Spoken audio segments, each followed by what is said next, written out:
Rex, I'm with the Thunderbird party. If you know what's good for you, tell me where Bowman's workshop is. Now. Are you stupid? Rogge snapped. He tore a reed leaf, shaped it into a sharp blade with a flick of his wand, and under Rex's horrified eyes used it to press into the other man's hand until he cried out. You tried to kill me with Avada Kedavra and you expect me to let you walk? Do you think I'm an idiot? He grabbed Rex by the hair and forced his face up. Confess, be honest, and I'll make it quick. Rex stared at the reed blade, terror in his eyes. I'll talk. We're a poaching gang from the United States. We hunt silver-maned Pegasi for bounties. Our leader's Carl. There's also Ilya. We're all Thunderbird party. Carl's an executioner, Ilya's a duelist, and I'm a ranger. We only ambushed you because... He trailed off, voice shaking. We were bored. Bored? Rogge shook his head. Wizard scum, all of them. Anything else? Is that all? How did you know the Pegasus was here? Rogge pressed. I don't know. I swear I don't. Rex's eyes went wide and fearful. He clammed up. Rogge suspected, as with Fletcher, that Rex had sealed himself somehow. He stared straight into the man's pupils. Legilimency. A cool, intrusive light strobed through Rex's eyes, and Rogge's mind slid into the man's memories. Rogge saw a cramped wooden cabin lined with jars and mounts of magical creatures. Dirty nifflers scratched in iron cages on the floor. Carl sat by a fire, counting galleons and spreading a map on the table. I've tracked it, Carl murmured. The Quidditch Marsh in Britain, that's where silver-maned Pegasi turn up. There's a wizard trying to craft wings, raising them out in the marsh. Rex watched the map nervously. Boss, a wizard who can raise Pegasi, he's not simple. So kill him, Ilya said, twirling his wand. Carl circled a wide region in red. They're worth tens of thousands of galleons each. We must catch them. Rex's memory ended. Rogge let the image fade and released him. He cast Sectum Sempra to keep the man quiet long enough to go through his things. The small leather pouch contained a vault key, some loose change, a carved silver dagger, and a few common potions. Rogge rifled through the rest, and practical as ever, muttered an incendio to cleanse anything of use before mounting his broom. He followed the golden feather that had led him this far. It pulled him southwest across the Quidditch Marsh to a small mountain whose base was a strip of hard, ancient ground. The feather drooped and hung motionless. Rogge descended carefully and scanned his surroundings. The mountain face was unnaturally smooth, with a round recess in the center that clearly required something to be inserted. He took the device labeled Golden Snitch 101 from his belt and fitted it into the groove. The stone hummed, then shuddered. Rogge stepped back and readied his wand as the wall ground open to reveal a cold, dark stair tunnel. Lumos, he whispered, holding the wand high like a candle. Only the echo of his footsteps answered as he descended the long spiral of damp stone. The deeper he went, the wetter the air became. Water dripped from the walls in slow, echoing drops. It felt like walking into a tomb. After a long climb downward, a pale light bloomed ahead. At the bottom, Rogge found a massive circular stone door carved with alchemical sigils, an outer ring of 12 elemental symbols, an inner circle showing earth, air, water, and fire, and at the center, an alchemist clutching a blood-red stone, the Philosopher's Stone. Rogge drew breath to try Alohomora, but before he could, the door responded on its own with a soft click and swung open to reveal the alchemy workshop. In the hall's center stood a mounted silver-maned Pegasus specimen, its coat a metallic silver, neck arched, wings spread as if frozen mid-flight. Rogge reached out to touch it, and the statue disintegrated into dust that fell to the floor like ash. Drawings and dissection charts papered the walls, wingbone diagrams of golden snitches, sketches of flight trajectories, details of molecular arrays. Centuries had eaten at them. Rogge levitated a book from a shelf with Wingardium Leviosa. It crumbled the instant it left the bindings, spitting dust into the air. More titles dissolved to powder in his fingers. Studies on the principles of alchemy, detailed explanation of the 4 elements, 12 uses of alchemical arrays. The books were brittle as dandelions. It felt like watching knowledge evaporate. He froze, afraid to touch anything more. But the shelf had already been weakened. With a groan, it toppled and collapsed into a cloud of dust. No, Rogge whispered, chest tightening. He picked through the rubble and among the decay found a strip of browned dragon hide. He unfolded it carefully. The script was clear despite the age. It was the sage's notes, written by an alchemist who had compared himself to a sage. Rogge slid the scroll into his cloak. From the material alone, it was priceless. On the far wall, an old stone door bore a deep bas-relief. Beneath a great oak, a younger wizard plunged a dagger into an older man, then plucked a glowing nest from the branches. Rogge pushed the door open with both hands and discovered an arched doorway recessed in black stone. It floated in shadow, and a single line of isolated steps led out to it. Runes ran along the frame, and a mercury-like veil shimmered at its center. "Veil of light and shadow," he murmured, reading the characters by instinct. He reached for the simulation panel at the archway, but the interface wouldn't respond. The first time his simulation function had ever failed. He glanced back. The stairwell and the entry he had used were gone, vanished into the rock as if they had never existed. Facing the shimmering veil, Rogge felt a compulsion he could not explain. He extended a hand and slipped his fingers through the mercury sheen. A strange numbness ran up his arm. His palm felt weightless, then, without pain, his whole body flowed through the veil. Chapter 122, Between Light and Shadow. Rogge felt his body ripped by a giant tug of gravity. The colors around him bled away until only lines of different lengths and shades of gray remained. The archway had dragged him into a strange pocket of space. Slowly, color flowed back in. When he opened his eyes, the arch he'd come through was gone. It looked like an ancient courtyard, with a massive oak in the center and the occasional golden snitch flitting through its branches. Golden snitches, Rogge blurted, incredulous. He'd believed they were utterly extinct. Charming little things, aren't they? An old man stepped out of a nearby room and greeted him with a friendly air. After exchanging names, Rogge realized who he was facing. Bowman Wright, the man credited with inventing the golden snitch. "You said it's 1992 outside?" Bowman asked with a sudden, slow sigh. He sounded exhausted by the passage of time. He hadn't expected 4 centuries to have slipped by. Rogge wondered aloud if the alchemist's stone had something to do with it, but Bowman waved him down. "Sit, child." He flicked his wand, and 2 Gothic chairs sprang up beneath the oak. "You saw that archway, didn't you?" When Rogge nodded, Bowman continued, "That's the veil of light and shadow I pulled out of some ruins. It holds magic I never fully understood. Walk through it to come here, and you can hide from the Reaper's scythe."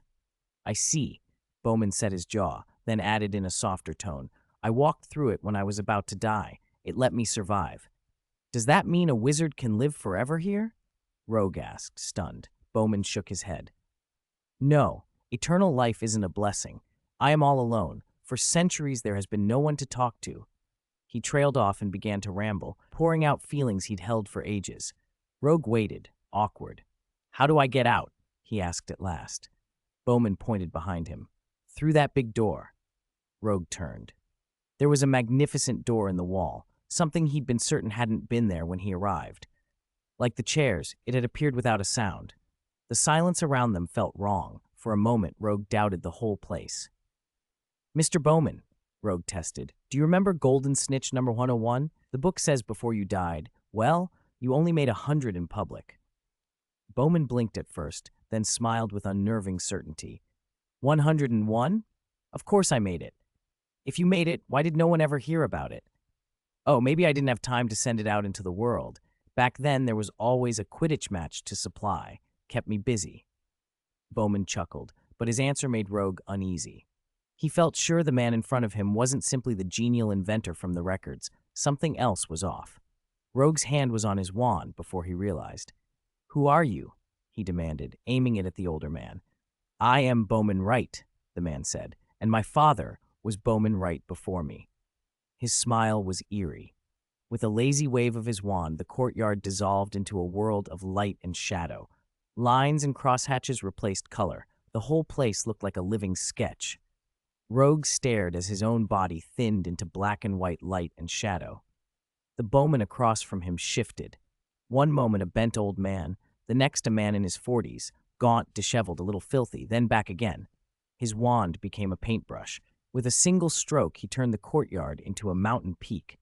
Now there was no wall behind them, no snitches in sight, only a white sky and a yawning black void below. The oak tree remained the only unchanged thing. My father found the veil of light and shadow and the ruins, Bowman said, climbing an ink-drawn throne he had just painted. He mastered that ancient magic. I was only an observer. He eyed Rogge with ravenous intensity. That magic could bend weather with a wave of the hand, far beyond the spells I learned. If I could have mastered it, endless power would have been mine. Rogge had assumed ancient magic had been common in the old days. Seeing Bowman, an eyewitness, he learned otherwise. Even then, true access to the ruins' power had been rare. Wizards with that talent were the exception, not the rule. And yet, Bowman went on, bitterness singing through his voice, my father threw it away. He fiddled with mundane alchemy and fussed over those little birds. See that glow on the tree? That's what he left me, the nest. A clutch of golden snidget eggs, a prank he thought sweet. He flicked his wand, sketching jagged lightning that struck the nest, but did nothing. He'd rather waste the ruins' power protecting a bird's nest than teach me to sense it, Bowman bellowed. He drew an axe and hacked at the painted oak. The strokes of the axe rang hollow. No matter how many times he struck, the tree remained untouched. You said you were a portrait? Rogge asked suddenly, watching the man's manic movements. Wizards could pour themselves into enchanted portraits, leaving a copy of their personality and memories behind. Could this be such a thing? I'm not a portrait, Bowman shrieked, wild-eyed. He locked me in a painting. He tried to chain me to his sense of right and wrong. His voice flipped between laughter and tears. Him? My father? Yes, him. He was punishing me. But I took my revenge. His expression darkened to something ruthless. I imprisoned him.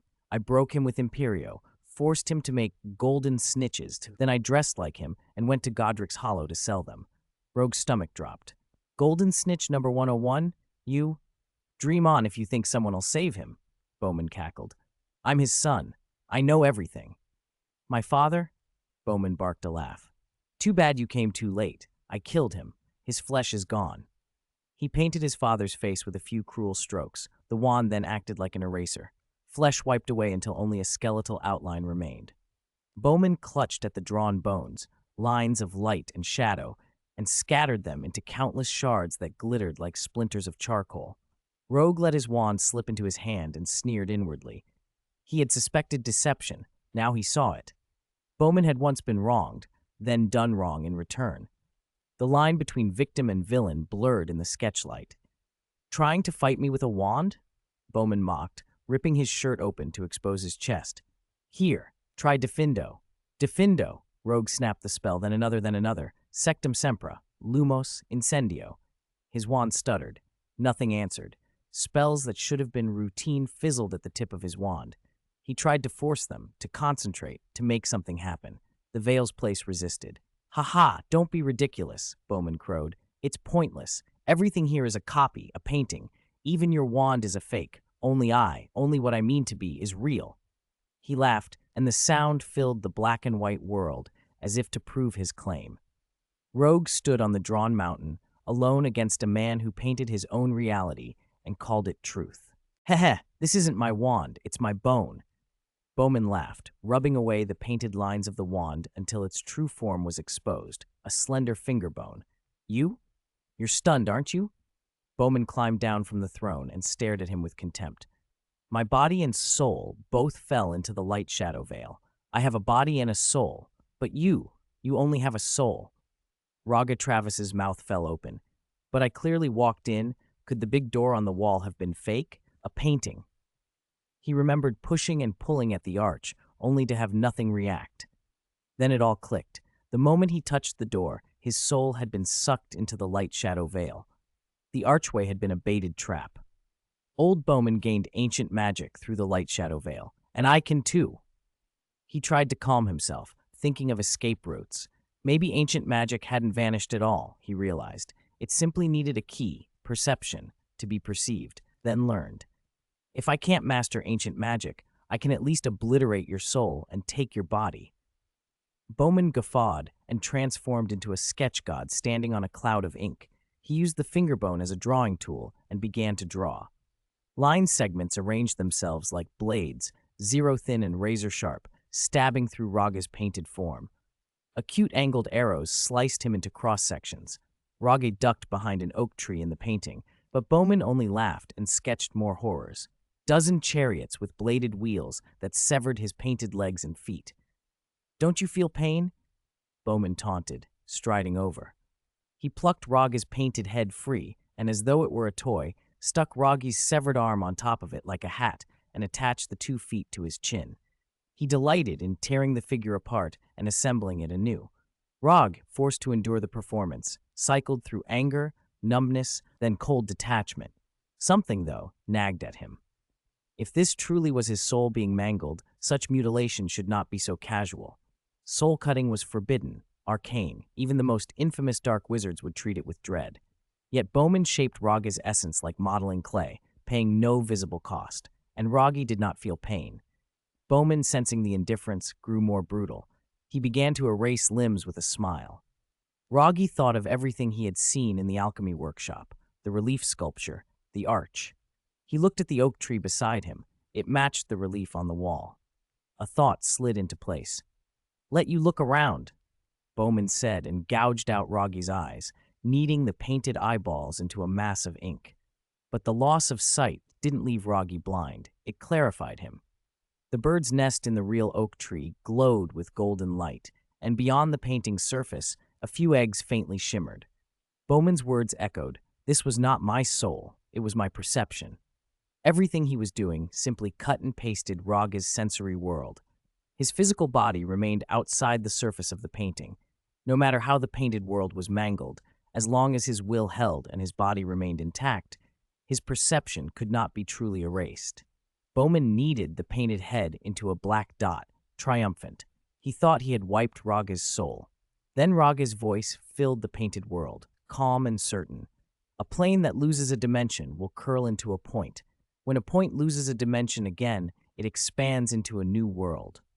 Darkness burst away. Color flooded the light-shadow world. Rogge's true body outside the painting woke, and he looked up. There was no carved door at all, only a mottled oil painting on the wall.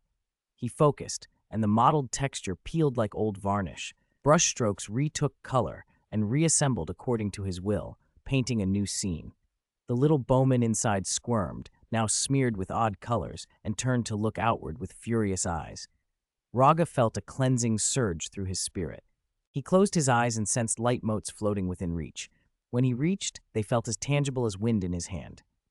Rogge Travis Magic Power, 100 110. Mental Power, 55 Talents. Element Heart, Dark Affinity, Strong Will, Night Vision. Skills: Goblin Language, Parseltongue, Imitator, Intermediate Alchemy. Spells: Transfiguration Elv 6, Occlumency Elv 3, Legilimency Elv 2. Potions: Polyjuice Potion, Bad Luck Potion, Memory Extraction Liquid. Energy Progress, 100%, Countdown, 10 days, 4 hours, Element Heart. Rogge called, sweeping his hand toward the floating lights. "My mental power and magic power, they've increased." He eagerly drew his wand, ready to test his new strength on the oil painting. "Child, please wait," a hoarse voice crackled from the ceiling. An aged spirit emerged from within the paint, broad-shouldered, mournful. "Can you spare this painting?" the old ghost begged, eyes pleading. Rogge hesitated. "Spare it?" His answer was cold. "If you spare it, I'll give you the golden snitch eggs," the ghost blurted. "They were valuable in my time. They must be even more valuable now." Rogge squinted, comparing the ghost's pained expression to the figure on the canvas. "You are Bowman, right?" "It's me," the old ghost said simply. "Then are you and the Bowman in the painting father and son?" Rogge asked, glancing between body and image. "No, we're the same person." The ghost's reply stopped him. "You can't mean that," Rogge said. "You're lying." "I know it's hard to understand." The ghost stroked the painted Bowman as though it were flesh. "He lost his father when he was young, so I appeared. It's difficult to explain, but we share one body. Every night I would wake and arrange his life for the next day. Over time, he grew to believe his father still lived." Rogge considered, a fractured identity. The painted Bowman the outward life, this ghost a caretaking persona who filled the absent father's role. Still, it didn't explain why one would murder the other. "This painting," the ghost went on, voice heavy, "we made it together. He imagined his father playing with him beneath the oak. But after we discovered the light-shadow veil, everything changed." From the canvas came the painted Bowman's roar. The old spirit mimicked his imagined voice. I changed, you're the one who didn't teach me. Ancient magic can't be taught, it must be comprehended. The ghost sighed and looked at Rogge meaningfully. I left a bird's nest on the oak to help him. But he shook his head. Then he wanted to kill me, to kill us. The ghost's face crumpled. He had watched over his other self, tended him, even helped him become known in the magical world, only to be betrayed. So what happened to him? Rogge asked. We are both dead, as you can see. The ghost gestured toward the painting. He stabbed himself in front of this canvas. The moment he died, his body and soul fell into the light shadow veil and became the self-portrait. I split away and became a ghost. If he had been more patient, perhaps this wouldn't have happened. With a small, sorrowful motion, the ghost sent the painted bird's nest floating out of the oak and toward Rogge. It glowed with a golden light. Rogge reached instinctively to catch it. A spell screamed out of nowhere. Accio! Rogge jerked his head. The nest snapped toward the voice and landed in the hand of a dark wizard behind him. Two figures loomed in the doorway, Rex's accomplices, Carl and Ilya. We finally found you, Ilya said, tucking the nest away. He and Carl closed in on Rogge, flanking him. The old ghost, realizing the danger, sank wordlessly back into the painting and vanished. Before Rogge could react, both Carl and Ilya raised their wands, their faces hard. Green light shot from their tips in a single silent line of utter malice. Avada Kedavra. Chapter 124. The Siege of the Dark Wizard. Shouldn't villains talk a lot? Shouldn't he ask how Rex died? Rogge cursed inwardly as two lethal green beams sliced in from left and right like venomous snakes aiming for his heart. Bound by the laws of magic, an ordinary wizard could hardly withstand the unforgivable curses. He had no elder wand, no phoenix. All he could do was dodge. He rolled away with a thud, not willing to test fate. The two green beams crossed where he had just stood and punched through the oil painting on the wall, burning two ragged holes. The alchemy workshop's decayed furnishings, like a sandcastle built for the tide, crumbled under the blast. Ilya's eyes flashed. He hadn't expected the little wizard to be so shameless, rolling away like that, ignoring all sense of wizardly pride. There was no scorn on his face, though. Instead, he felt a grudging admiration. Wizard duels weren't stage fights for honor. They were zero-sum matches of life and death. Any talk of dignity only got wizards killed and forgotten. What a pity, little wizard. What a pity you'll die here, Ilya thought, but his wand never slowed. Carl, suppress him, he ordered. Understood. Carl stepped up. The two of them, one ahead and one behind, temporarily set aside the unforgivable curses and opened up with a barrage of shorter, faster spells. They attacked in high frequency, shrinking Rogge's space until he had no room to act. Diffindo, Petrificus Totalis, Expelliarmus, spell after spell cut through the air like colored lasers, all of them smelling of danger. Rogge had no time to properly cast back. He could only rely on footwork and dodging. These two were dishonorable, ambushing a first-year little wizard. He'd like to tell them to rethink their morals, if he had the chance. Instead, he darted, slid, and found himself backed into a corner. The two dark wizards smiled, cruel and eager. Another spell slipped beneath Rogge's robes. The wide garment smoked as a black hole burned through the fabric. Little wizard, the wilds aren't for you, Carl sneered as he cast. The little wizard who had killed Rex still had tricks, still clung on. Rogge hated these robes, wide, loose, awkward in a fight. His opponents wore black jackets and fingerless gloves, the wand summoning charm already woven into the fabric, so a flick of the wrist produced a wand. Their gear was light and agile. They moved unconstrained. Then Ilya's wand flashed. Diffindo cast silently beneath Carl's cover. Silent casting? Not good. Rogge's heart leapt. Of all the luck, he had to run into capable, cautious dark wizards. No choice. I'll risk it, he decided, hardening himself. He strode forward and threw his chest into the spell. The two men exchanged puzzled glances. Had the little wizard given up? Was this suicide? A red surge slammed into Rogge's chest. The outer robes shredded, but the anti-curse shirt beneath stopped the fatal blow. He was hurled backward, smashed into a wall, and tumbled to the floor. What? The attackers had expected him to be crippled, but he lay there, alive though in pain. He ground his teeth and readied his counterattack. Not with reckless offense. He had to survive first. Protego, he muttered. Fissura, Lumos. Under the element heart's enhancement, the free elemental light particles in the air grew chaotic and alive. The three spells magnified into something far more potent than normal. The shield charm swelled into a golden barrier that wrapped around him. The fissure summoned a grinding sandstorm. The Lumos attempted to flare, but was throttled by the sand. The wounds in the workshop made the dust and broken masonry bloom into a blinding storm. "Close your eyes, Carl," Ilya snapped when the fissure hit. He shut his eyes and felt grit sting his lids. Carl wasn't so lucky. The Lumos fed into the storm, exploded white into his face. He was blinded. "Grab my shoulder," Ilya commanded, using the fissure as cover. He retreated with Carl, both of them coughing and squinting. Now, it wasn't about whether they could kill the little wizard. It was about living through whatever power he had unleashed. Rogge couldn't see them clearly either. The shield kept the worst of the debris from him, but the sand forced him to acknowledge the element heart's terrifying capability. Most offensive spells were instantaneous. Sustained effects were rare. Yet with the element heart, he could empower ordinary spells so they'd last and interact. Sand and light, water and fissure, the rules could be bent. He realized, almost gleefully, that by stacking spells he could change their properties. The fissure had swallowed his Lumos, weakening it, but the idea was workable. If he combined fissure with aguamenti, you'd get a mudslide. In the sandstorm, a deep rumble rolled through the building. Ilya cursed inwardly. "Carl, quick, grab me," he barked. He vaulted to his broom with a conjured pair of goggles, yanked the blinded Carl aboard, and shot toward the ceiling. "Descendo," he cried, aiming at the roof. Old Bowman, the ghost who lingered in the ruined workshop, shot between the wand and the ceiling. "Stop!" he shrieked, a spectral figure trying to protect the structure. The descendo pierced through him, however, shattering the ceiling into fragments that showered like broken teeth. From Rogge's wand tip, a clean, cold stream erupted, aguamenti.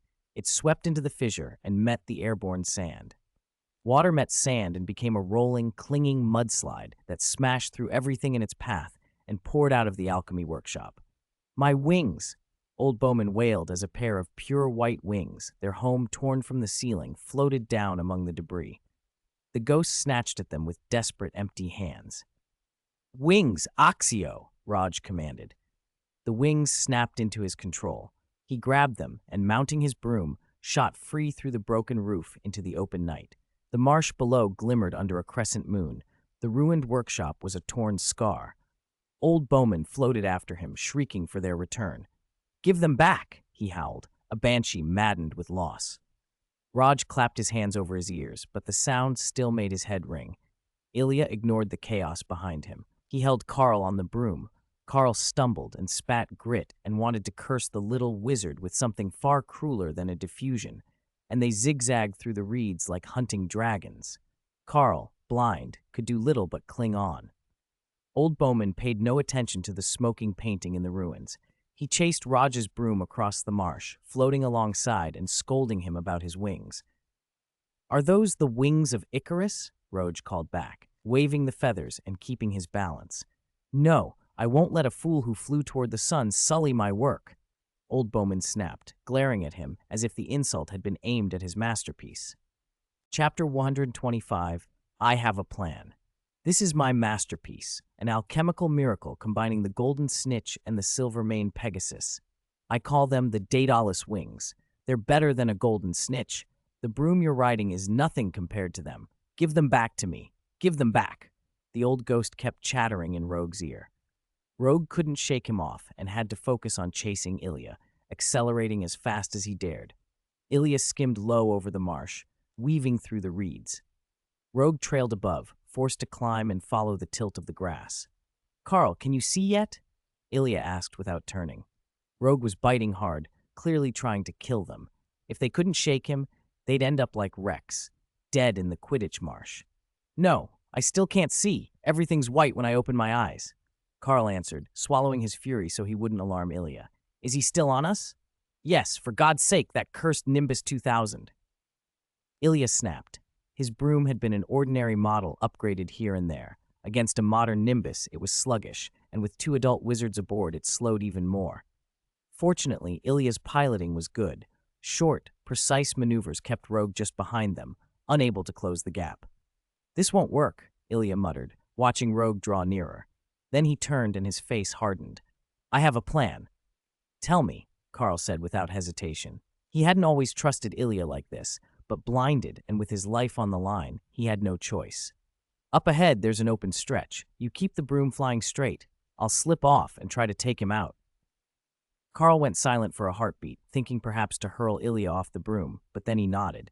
All right, do it your way. Rogue, high above, didn't notice their exchange. Old Bowman's endless chatter grated on him. Suddenly, the broom below surged forward. Rogue accelerated without thinking, closing the distance. Ilya looked up, weighing his options. Attempt a suicide ambush, or apparat away and leave the marsh. He fingered the extension charm bag, his nabag, that contained the stolen golden bird's nest.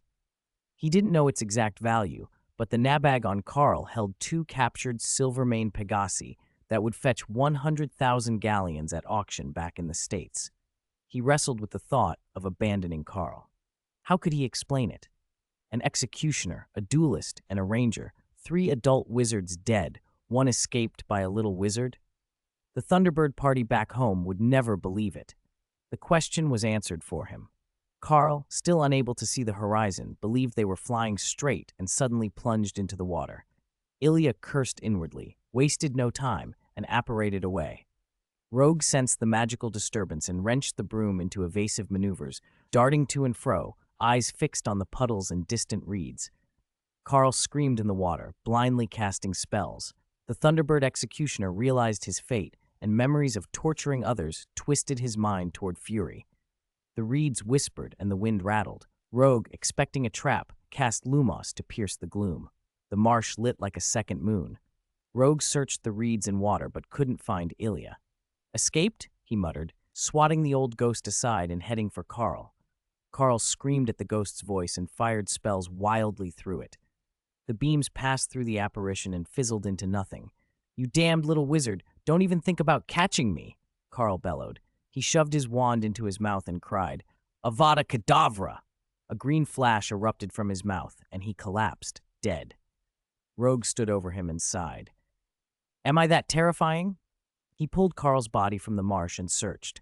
All he found were ordinary items and a nabag containing the 2 silver-mane pegasi. The golden bird's nest was gone. Furious and helpless, Rogue swore, American Thunderbird Party, I've got my eye on you. Dawn was bleaching the sky when the old ghost clung tighter, still begging for the Daedalus wings. Enough, old Bowman, Rogue said, exasperated. Even if I gave them back, could you touch them? He tossed the wings to the specter. The old ghost reached out, but the wings passed through him and fell toward the marsh. Axio, Rogue shouted. The wings, almost lost to the reeds, snapped back into his hand. My wings! My wings! Old Bowman wailed, staring at his incorporeal hands. He knew he was dead, but this had been his legacy, his masterpiece. He'd solidified the wings into the Pegasus painting on the ceiling so he could soar even after death. Wake up! You've been dead for hundreds of years, Rogue said flatly. But you can restore my workshop and send them back, Old Bowman pleaded, clinging to Rogue's shoulder. Why should I? Rogue scoffed, turning the wings over in his hands. They were over 2 meters across, layered with large silver feathers and a dark gold frame. At the base were complex gears to rotate each feather. He couldn't immediately find how they were supposed to be used. This is my life's work, Old Bowman sighed. It lets a wizard fly freely like a silver-maned Pegasus, without limitation. Why not just invent a flying spell? Rogue asked. You don't understand the Daedalus wings, Bowman exploded. Spells make you float. Look. He floated a few feet off the ground to demonstrate what spell-based flying felt like. He realized he could fly, but it wasn't what he'd imagined. This can merge with your body, grow wings on you like a Pegasus. Wings. Do you understand? The ghost laughed through tears. This is everything I worked for. How did it end up in your hands? Rogue turned the wings over again, skeptical at the idea of turning into a birdman. Is that all they do? You have no idea, Bowman said with the old arrogance of a proud alchemist. I combined the snitch's flight trajectory. With these, the speed is incredible and the path is unpredictable. You infuse them with magic and they bind into your shoulder blades. Cut the magic and they detach. No alchemist could make such a divine creation like I did. He spoke as if daring anyone to disagree. Even if Icarus flew toward the sun wearing them, the metal wouldn't melt. I carved runes into them. They can cast apparition and disapparition instantly. Rogue's eyes lit up. Built-in apparition? He eagerly poured magic into the wings. They glowed and locked to his back. He felt a sudden weight and the strange, undeniable sense of wings growing from him. For a moment he was unsteady, like a toddler learning to walk, wobbling as he tested them. Old Bowman sulked nearby, furious that someone else was using his creation. Watching Rogue's awkward attempt to fly, a cruel amusement crept into the ghost's voice. "Humph, without my guidance, you won't be able to fly properly." Bowman sneered, enjoying the show. Chapter 126, Fifth Element. Logue sprang up and flapped his wings, nearly losing his balance and collapsing to the ground. He didn't give up. Tentatively beating his wings, he lifted himself slightly off the earth. This time, he managed it for 3 seconds before falling hard. "Ha ha ha! Even if you manage it, you're not worthy of using it," Old Bowman taunted. He hadn't finished when Logue pushed off again and leapt into the air. The force and rhythm of his wing beats began to synchronize. His center of gravity settled, and he found balance. He hovered. No way. That fast?" Old Bowman stared at the floating Logue, incredulous. At first, Logue could only move simply up, down, left, right, but as he got the hang of it, he began diving, lifting, circling. The sun climbed, and a cool breeze swept Quidditch Marsh. Logue rode the wind, wings spread, flying higher and farther. From high above, he plummeted toward Old Bowman. The old man's eyes widened. He thought Logue would pass through him. But the boy vanished in front of him and reappeared behind him. "The maximum apparition distance is 50 feet, and it costs 10 magic points per cast," Logue said. He'd been using it repeatedly in the sky and quickly learned its limits. Aside from feeling dizzy and burning through a lot of magic, there were no major problems. Old Bowman drifted back to the ruined alchemy workshop, looking utterly deflated. Above Quidditch Marsh, Logue flapped his daedalus wings like a giddy bird, darting back and forth. The old ghost's mocking words had been correct. These wings were light and flexible, letting him fly wherever he pleased. By noon, Logue was exhausted from playing and finally landed. The magical mudslide had subsided, leaving only a few load-bearing walls of the alchemy workshop standing. The painting was intact, only buried under some rubble. "Old Bowman! Old Bowman!" Logue called toward the ruin, and the ghost finally poked his head out of a cracked wall. "What are you doing here?" Bowman grumbled, sulking. "Take the daedalus wings. The curtain of light and shadow is in the painting. If you want it, take that too." He was about to sink back into the wall when Logue called after him. "Wait a moment, Old Bowman. I wanted to ask, what kind of ancient magic do you practice?" "What kind?" Bowman blinked, puzzled. "Can you see elemental light spots around you?" Logue asked. "Elemental light spots?" Bowman shook his head. "No. I can sense magic factors in the bloodline. Otherwise, I wouldn't have been able to analyze the golden snitch and the silver-maned Pegasus to create the snitch and the daedalus wings." "So what we perceive is different," Logue muttered. His eyes widened. He hadn't expected ancient magic to split into elemental magic and blood magic. Blood magic, he remembered Nagini's blood curse. If he could find a wizard who'd awakened blood magic, it might solve the problem of the blood beastmen. He stared at Old Bowman. The old ghost suddenly shivered, spun around, and sank back into the wall. "Wait, Old Bowman." Logue hurried after him. "Since your alchemy workshop is destroyed, why don't I find you a new home?" "Humph, destroyed? That was all you're doing," Bowman glared. "If you use Reparo to restore this place, I might forgive you for taking the daedalus wings." "Well," Logue shook his head with false modesty. "You must be lonely here, a single ghost. Interested in going to Hogwarts?" "The bloody baron of our house mumbles in the observatory all day. He's so out of it he might as well be Ravenclaw's ghost," Bowman said. Then, tentatively, "Hogwarts? The headmaster would welcome you. Professor Binns is a ghost, but his lectures are dull and rigid. I heard older students can study alchemy. With your level, you could be a professor, couldn't you?" "Of course, you don't even know who I am." Bowman puffed up, floating out of the wall and smoothing his spectral clothes. "I am the savior of the golden snitch, the inventor of the snitch, the maker of mythical equipment, the creator of the daedalus wings, Bowman Wright, famed alchemy master." If I'd been able to appear during the day back then, it wouldn't have been the Bowman in that painting who gained fame and fortune. It would have been me. Do you understand? He jabbed a finger at the painted figure, which snarled and frothed as if ready to leap free. But I refuse. I can't forgive that you took my last masterpiece. I won't see you every day at Hogwarts. Oh, what a pity, Logue said, eyes darting. He thought of something no alchemist could resist. What pity? Bowman demanded. Well, a powerful alchemist appeared in 14th century France, one far above your level. Humph, little wizard, I don't believe it, Bowman scoffed. A powerful alchemist was possible, but surpassing him? Impossible. You still won't believe me? His name was Nicholas Flamel. He created the Philosopher's Stone and still lives because of it. What? Bowman shrieked, grabbing at Logue's collar. His hand passed right through. A coldness poured into Logue, and he shivered back 2 steps. You're lying. The Philosopher's Stone, the ultimate goal of alchemy. No one could possibly succeed in refining it. I'm not lying. I saw it not long ago, a red irregular stone. If you don't believe me, ask our headmaster at Hogwarts. It may not be too late. Not too late? What do you mean? Bowman's shout faltered. Because a dark wizard covets it. Our headmaster might destroy it. Destroy it, Bowman roared. Your headmaster is insane. That's the Philosopher's Stone, the dry powder of the 4 elements. The 5th element, it cannot be destroyed. He fell silent, then muttered, as if thinking himself calmer.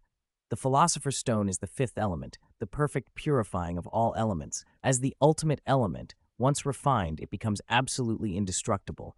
But Nicholas Flamel did indeed survive because of it. Either you're lying, kid, or that Philosopher's Stone is a fake. Let's go. Where to? Hogwarts, of course. I want to see this stone myself. I won't believe any alchemist can surpass me. The old ghost bristled with outrage and determination. Logue rushed to put the painting into his undetectable extension charm bag, but there was no reaction. The curtain of light and shadow can't be put in. You'll have to hire a carriage, Bowman reminded him. No need. I'll try to carry it. Logue blew on his hands. He hadn't drunk dragon blood beneath the blue moon for nothing. He slotted his fingers under the frame, feeling the power surge in his bloodline, and heaved. The painting was heavy, but he could just manage it. Bowman watched, a pang of déjà vu washing over him, like Sisyphus pushing his boulder. Logue adjusted his stance, took a steadying breath, and hoisted the whole frame onto his shoulder. See? My strength's pretty good, isn't it? He said proudly. We have to fly north along the coastline. Can you manage that? Bowman asked. A man doesn't say he can't, Logue boasted, not realizing the distance from Quidditch Marsh to the Scottish Highlands. A man? Your ears still smell of milk, Bowman sneered. Logue froze. He'd been looked down on by the old ghost, dismissed as not fully grown. Who are you looking down on? Let's race to Hogwarts and see who gets there first. Fine, but you can't use my Daedalus wings. What do you mean, your Daedalus wings? They're mine now. Their surname's Travis, but since you're an old ghost, I'll give you a head start. Logue mounted his broom, and without a shred of chivalry, shot off first. Damn little wizard! That's not fair! Bowman bellowed, then vanished in pursuit. Along the coastline, a dark figure streaked through the air. He rode a broom, a massive object like a door strapped to his back, cutting through cloud and sea breeze. White waves rolled beneath him. Bowman, weightless and hovering beside him, occasionally made a derisive noise. Is this modern wizardry? That broom looks broken. It wouldn't even be fit for kindling. This is the best Nimbus 2000 they make, the rider protested. Heh, not worth a feather from the Daedalus wings. You're slow, little wizard. I'll wait for you at Hogwarts. Old Bowman laughed and drifted off through the mist. We shall see who's faster. Rogge pulled a golden feather from his pocket and gripped it tightly. A tug of enchantment hooked at his navel, then the painting on his shoulder interfered. Blast it, he swore. I can't even use a portkey. He cursed under his breath and had no choice but to continue carrying the heavy painted canvas and fly. He reached the Scottish Highlands by evening. Before him lay Hogsmeade, and not far beyond it, the looming silhouette of Hogwarts. Finally, Rogge breathed, lowering his broom. He crossed into Hogsmeade's no-fly zone and immediately felt the broom die beneath him. A young wizard, a gigantic oil painting, and a broom dropped out of the sky. Professor McGonagall, who had been shopping in Hogsmeade, heard the commotion, looked up, and drew her wand. "Ah!" Rogge yelled. He fumbled for a spell to turn the trees below into cushions, but before he could finish, a protective charm wrapped around him and stopped his fall. The painting, however, could not be steered, and it slammed into a small riverside cottage. "Rogge, who allowed you to do something so dangerous?" McGonagall snapped as she caught him, setting him on his feet and scolding him in her sternest tone. "I'm sorry, Professor. I didn't expect an anti-flying charm to be here," Rogge mumbled, rubbing his sore shoulder while cradling the broom. "You could have been hurt flying about alone. Couldn't you have used flu powder?" McGonagall demanded. "And old Bowman." "Old Bowman?" McGonagall looked puzzled. "He's a portrait now, isn't he? He lives at the school." Rogge pointed toward the cottage. "Professor, can we get the painting back first?" McGonagall hesitated, then, with a curt nod, said, "Very well. Let's go." Rogge had expected more scolding, but McGonagall grew unusually quiet as they approached the cottage. He opened his mouth to suggest knocking when McGonagall produced a key from her purse. With a soft click, the rusty lock turned. "Professor, is this your house?" Rogge asked, bewildered. The cottage looked as if it had not been inhabited for some time. McGonagall said, giving nothing away. They stepped into an overgrown yard. The painting lay half buried in mud, and Bowman, rendered within the canvas, kept flinging complaints at Rogge. "Is this a magical portrait?" Rogge asked. "Yes," McGonagall said. "It's the portrait of Bowman Wright, the inventor of the golden snitch." Rogge frowned. "No." McGonagall tried a featherlight charm to pull the painting free, but the canvas did not budge. She frowned. The charm simply wouldn't work. "Why won't it respond?" she murmured. "Professor, I can carry it," Rogge offered carefully, and went to tug at the painting. McGonagall hurried over to help, but Rogge shook his head. "No. This thing blocks magic and is incredibly heavy. Let me try." "Wait." McGonagall stepped back into the cottage and cut a strip of cloth from an old coat. She draped it over Rogge's shoulder as a cushion. With that, she helped slide the canvas free. On 3. They lifted it together. "Let's go," McGonagall said, glancing once at the ramshackle house and its tangled yard, then locking the gate behind them. They walked through Hogsmeade along the gravel road. Villagers gathered, staring as the small wizard carried the enormous oil painting down Main Street. Several witches and wizards even produced magical cameras and snapped pictures. Rogge quickly hid his face with his sleeve. He could already picture tomorrow's headline in the Prophet: "Student sweats profusely while professor watches indifferently. Young wizard parades giant painting down the street." The crowd followed curiously only until they left Hogsmeade. Then the spectacle dispersed. Inside the castle, Rogge and McGonagall found Severus Snape waiting in the great hall. He inclined his head to McGonagall and told Rogge, "The headmaster and Bowman have gone to France." "That fast?" Rogge wheezed, setting the painting down and leaning against a nearby pillar to catch his breath. "What happened?" Snape and McGonagall exchanged looks. Rogge, still winded, pulled Carl's wand from his pocket and began to explain. "I was at Quidditch Marsh when I ran into some very bad sorts." He imitated their accent. "From the way they spoke, they were poachers from the United States. Called themselves the Thunderbird Party." "The Thunderbird Party?" McGonagall echoed. Neither of the professors had heard of them in Britain. Rogge continued, embellishing where necessary. "They cornered me in Bowman's old alchemy workshop. It took everything I had to get away." Snape listened with a bored expression. He could tell Rogge was manufacturing parts of the tale. But as long as the boy was unhurt, Snape was unmoved by the details. "One of them made off with a nest. My golden snidget eggs. 5 of them," Rogge added, as if that was the most important part. "The golden snidget?" McGonagall's surprise was plain. "They're supposed to be extinct. How could there still be eggs?" "Old Bowman preserved them with old magic before he died," Rogge said. "Is there any way to get them back?" "It's difficult." McGonagall shook her head. "If they're poachers from America, they've likely already gone back across the Atlantic. That jurisdiction belongs to the American Magical Congress, MAO. We would have to ask for cooperation." "Not necessarily," Snape interjected. "Poachers sell what they have. If you can find a wizard who knows that region and cares about protecting magical creatures, there may be a chance to recover the eggs." McGonagall turned to Snape, brow knitted. Are you thinking of Newt? Snape's thin smile said nothing more. That expert on magical creatures? Rogge asked. Is he still active? Retired, McGonagall said, thinking for a long moment. Then she sighed. If he believes those are golden snidget eggs, he won't stay indifferent. Then we must go. We're going to Dorset, she announced. Now? Rogge asked. Every second we delay, those eggs could change hands, McGonagall replied. Before he could protest further, McGonagall pushed Rogge toward the nearest Gryffindor fireplace, an enameled hearth.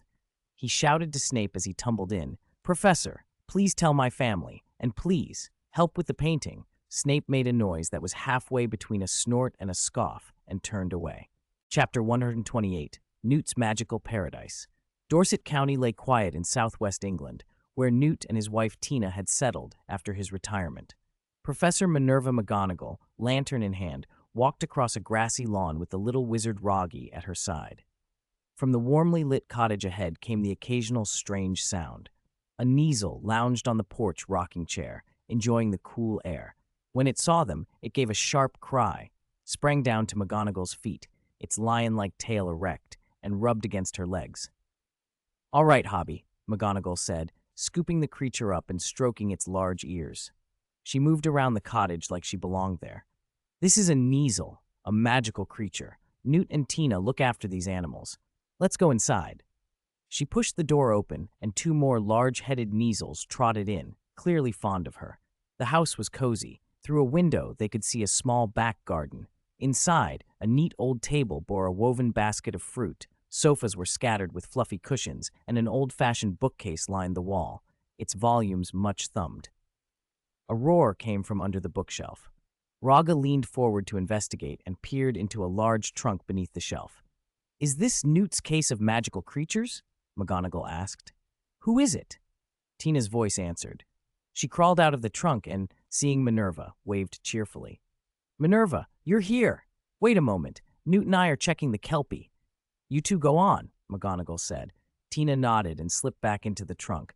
Faint animal noises echoed from within. Rogge, having nothing better to do, began to tease the Kneazles with some cat food he had in his hand. The clever creatures sniffed and hesitated. Kneazles could sense ill intent and even detect animog. After a moment, one crept forward, thus took a tiny bite and darted back. Then the others followed and soon divided the food among themselves. At least they don't dislike me, Rogge murmured, giving a rueful laugh as his chance to pet them vanished. Minerva, come down and help, Tina called from inside the trunk. Let's go, Rogge. We'll go together, McGonagall said, and they lowered themselves into the trunk. Inside, it was an entirely different world. Rainforest gave way to grassland and mountains, the environments blending together into a living mosaic. Magical creatures of every sort inhabited their own corners. In a tree hollow, a niffler hoarded shiny coins and necklaces. In a nest, a small Akami nestled beside a vigilant blue mother. Past the forest, a stretch of black water glimmered, and within it a huge, semi-ethereal Kelpie was thrashing.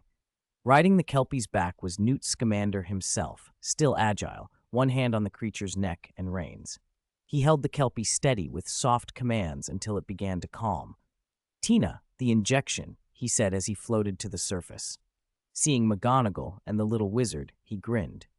Minerva, and you must be Rogge. What brings you here? It ate something it shouldn't have, Tina called. We need to get it out and then release some of its water vapor. She injected a calming potion into the Kelpie. It whinnied in pain, and Newt soothed it with rhythmic pats. Don't worry, it'll be fine in a moment. The potion took hold, and the Kelpie slumped into unconsciousness.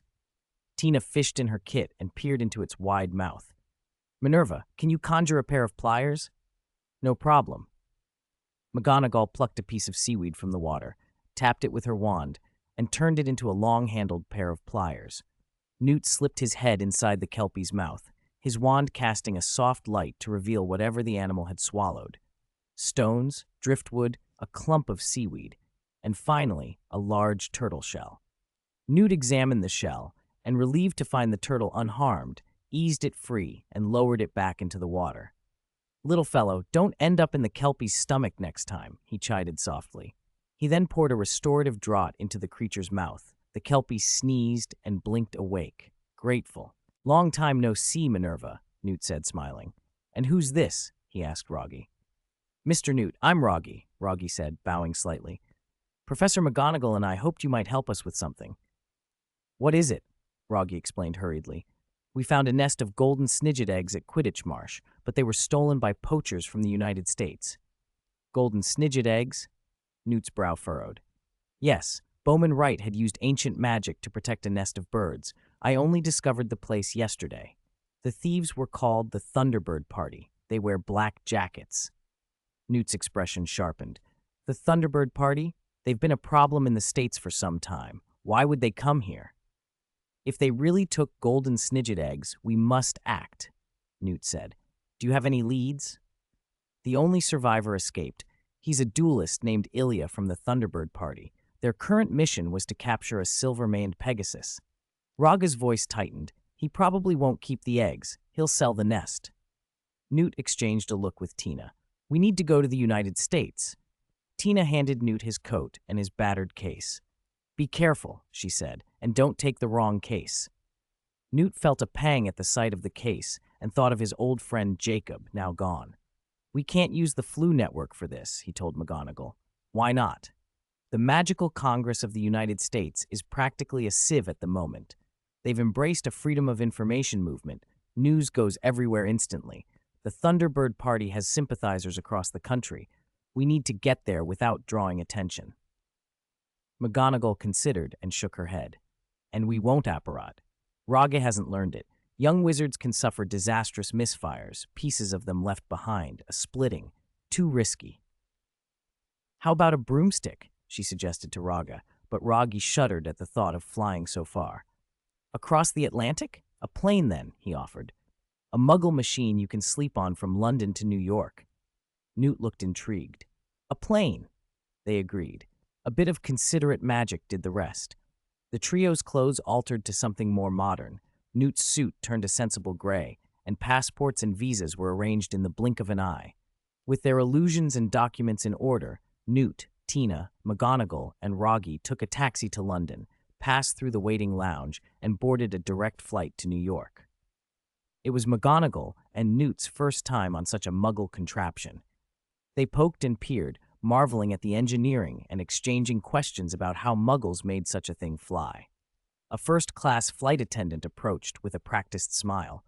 "Is there anything I can help you with?" "We're just looking," McGonagall replied with a twinkle. "My elders are flying for the first time," Rogge explained quickly on their behalf. The attendant laughed politely and left them to their curiosities. Rogge tucked a pillow under his head and, exhausted, fell asleep almost immediately, drifting away as the plane climbed into the night. Chapter 129, Blind Pig Bar. "Oh, so this is New York?" Rogge, visiting for the first time, looked around the shabby hallway with curious eyes. "Let's go. Blind Pig, right?" Newt shouldered his suitcase and scanned the crowd. Muggles rolled colorful luggage by, nothing like his own case, so he didn't have to worry about mixing it up this time. Newt led them into a filthy alley strewn with trash cans, crumpled paper, and discarded knickknacks. At the end of the alley, a flight of stone steps descended into a basement. The alley dead-ended at a brick wall, painted with a graffiti portrait of a socialite in a plunging dress.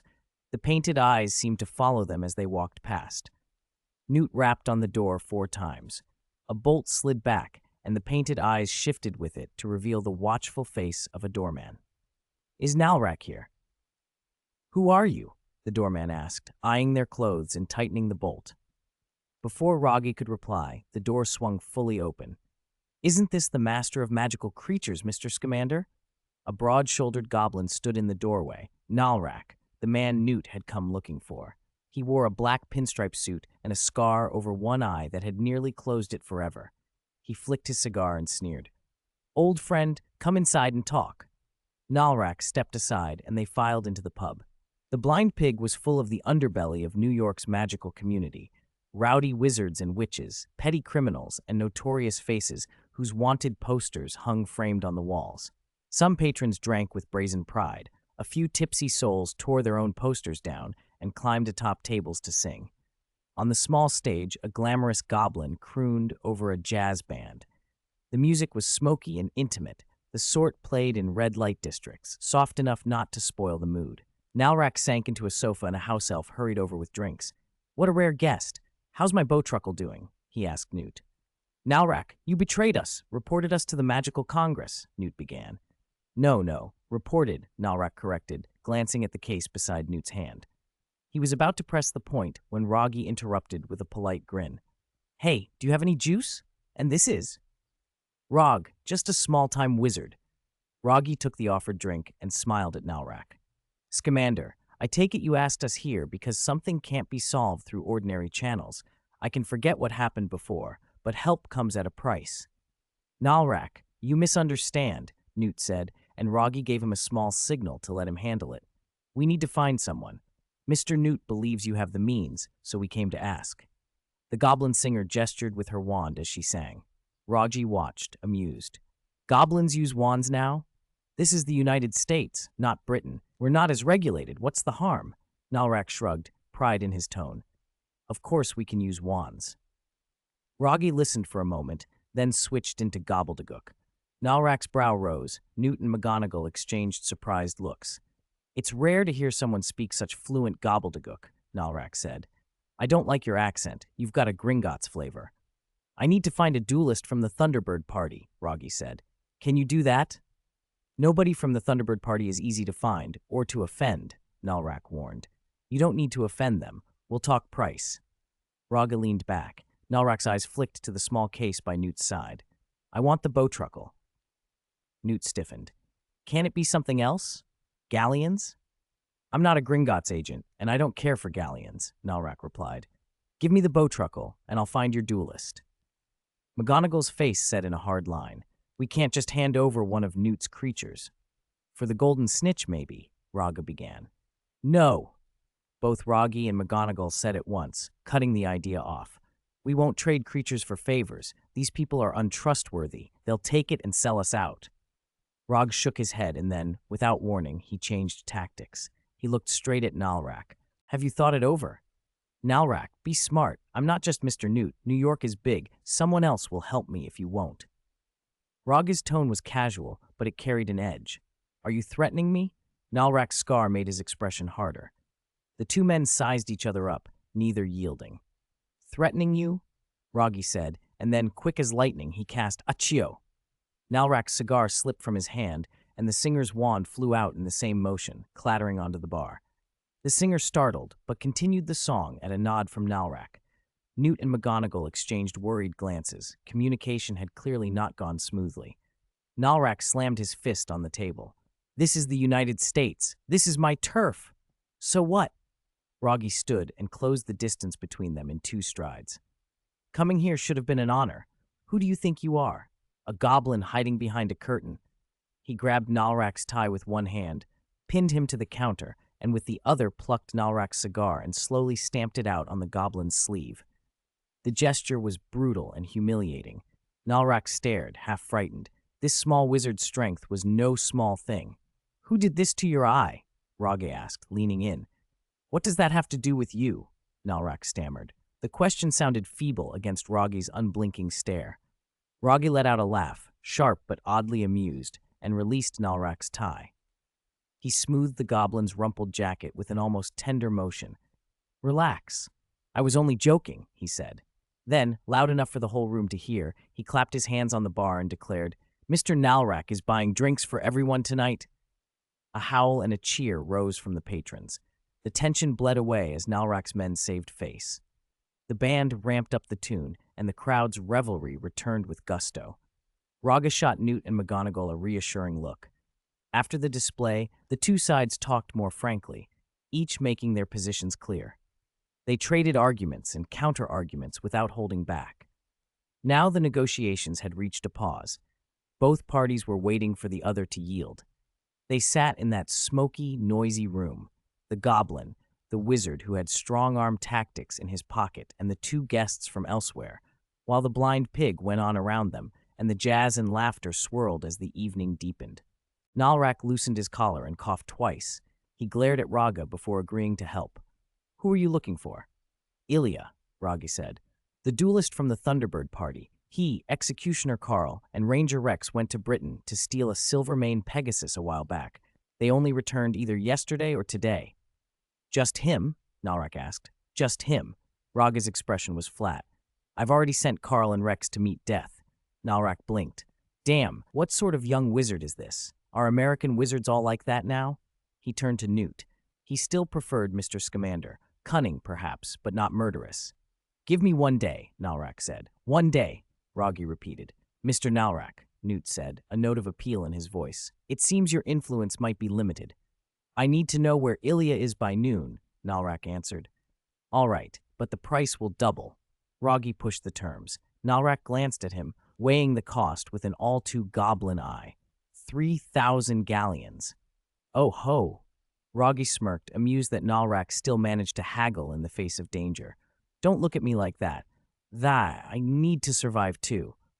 Nalrak tucked a cigar between his lips and lit it. And as long as you don't kill me, we can keep doing big business, so long as the price is fair. Don't worry, galleons aren't the thing I lack, Rogge nodded and lit his own cigar. But you must keep your promise. If you don't, Rogge snapped the singer's wand on the bar counter for emphasis. Newt and Minerva McGonagall watched the exchange, tension easing from their faces as the agreement was sealed. Professor, Mr. Newt, Rogge said lightly, Nalrak has agreed to help us. He wants galleons this time. That's all. They left the bar. Clearly, it was no place to plan. Newt, thinking of Pickett and the American Auror, found his mind drifting to Jacob.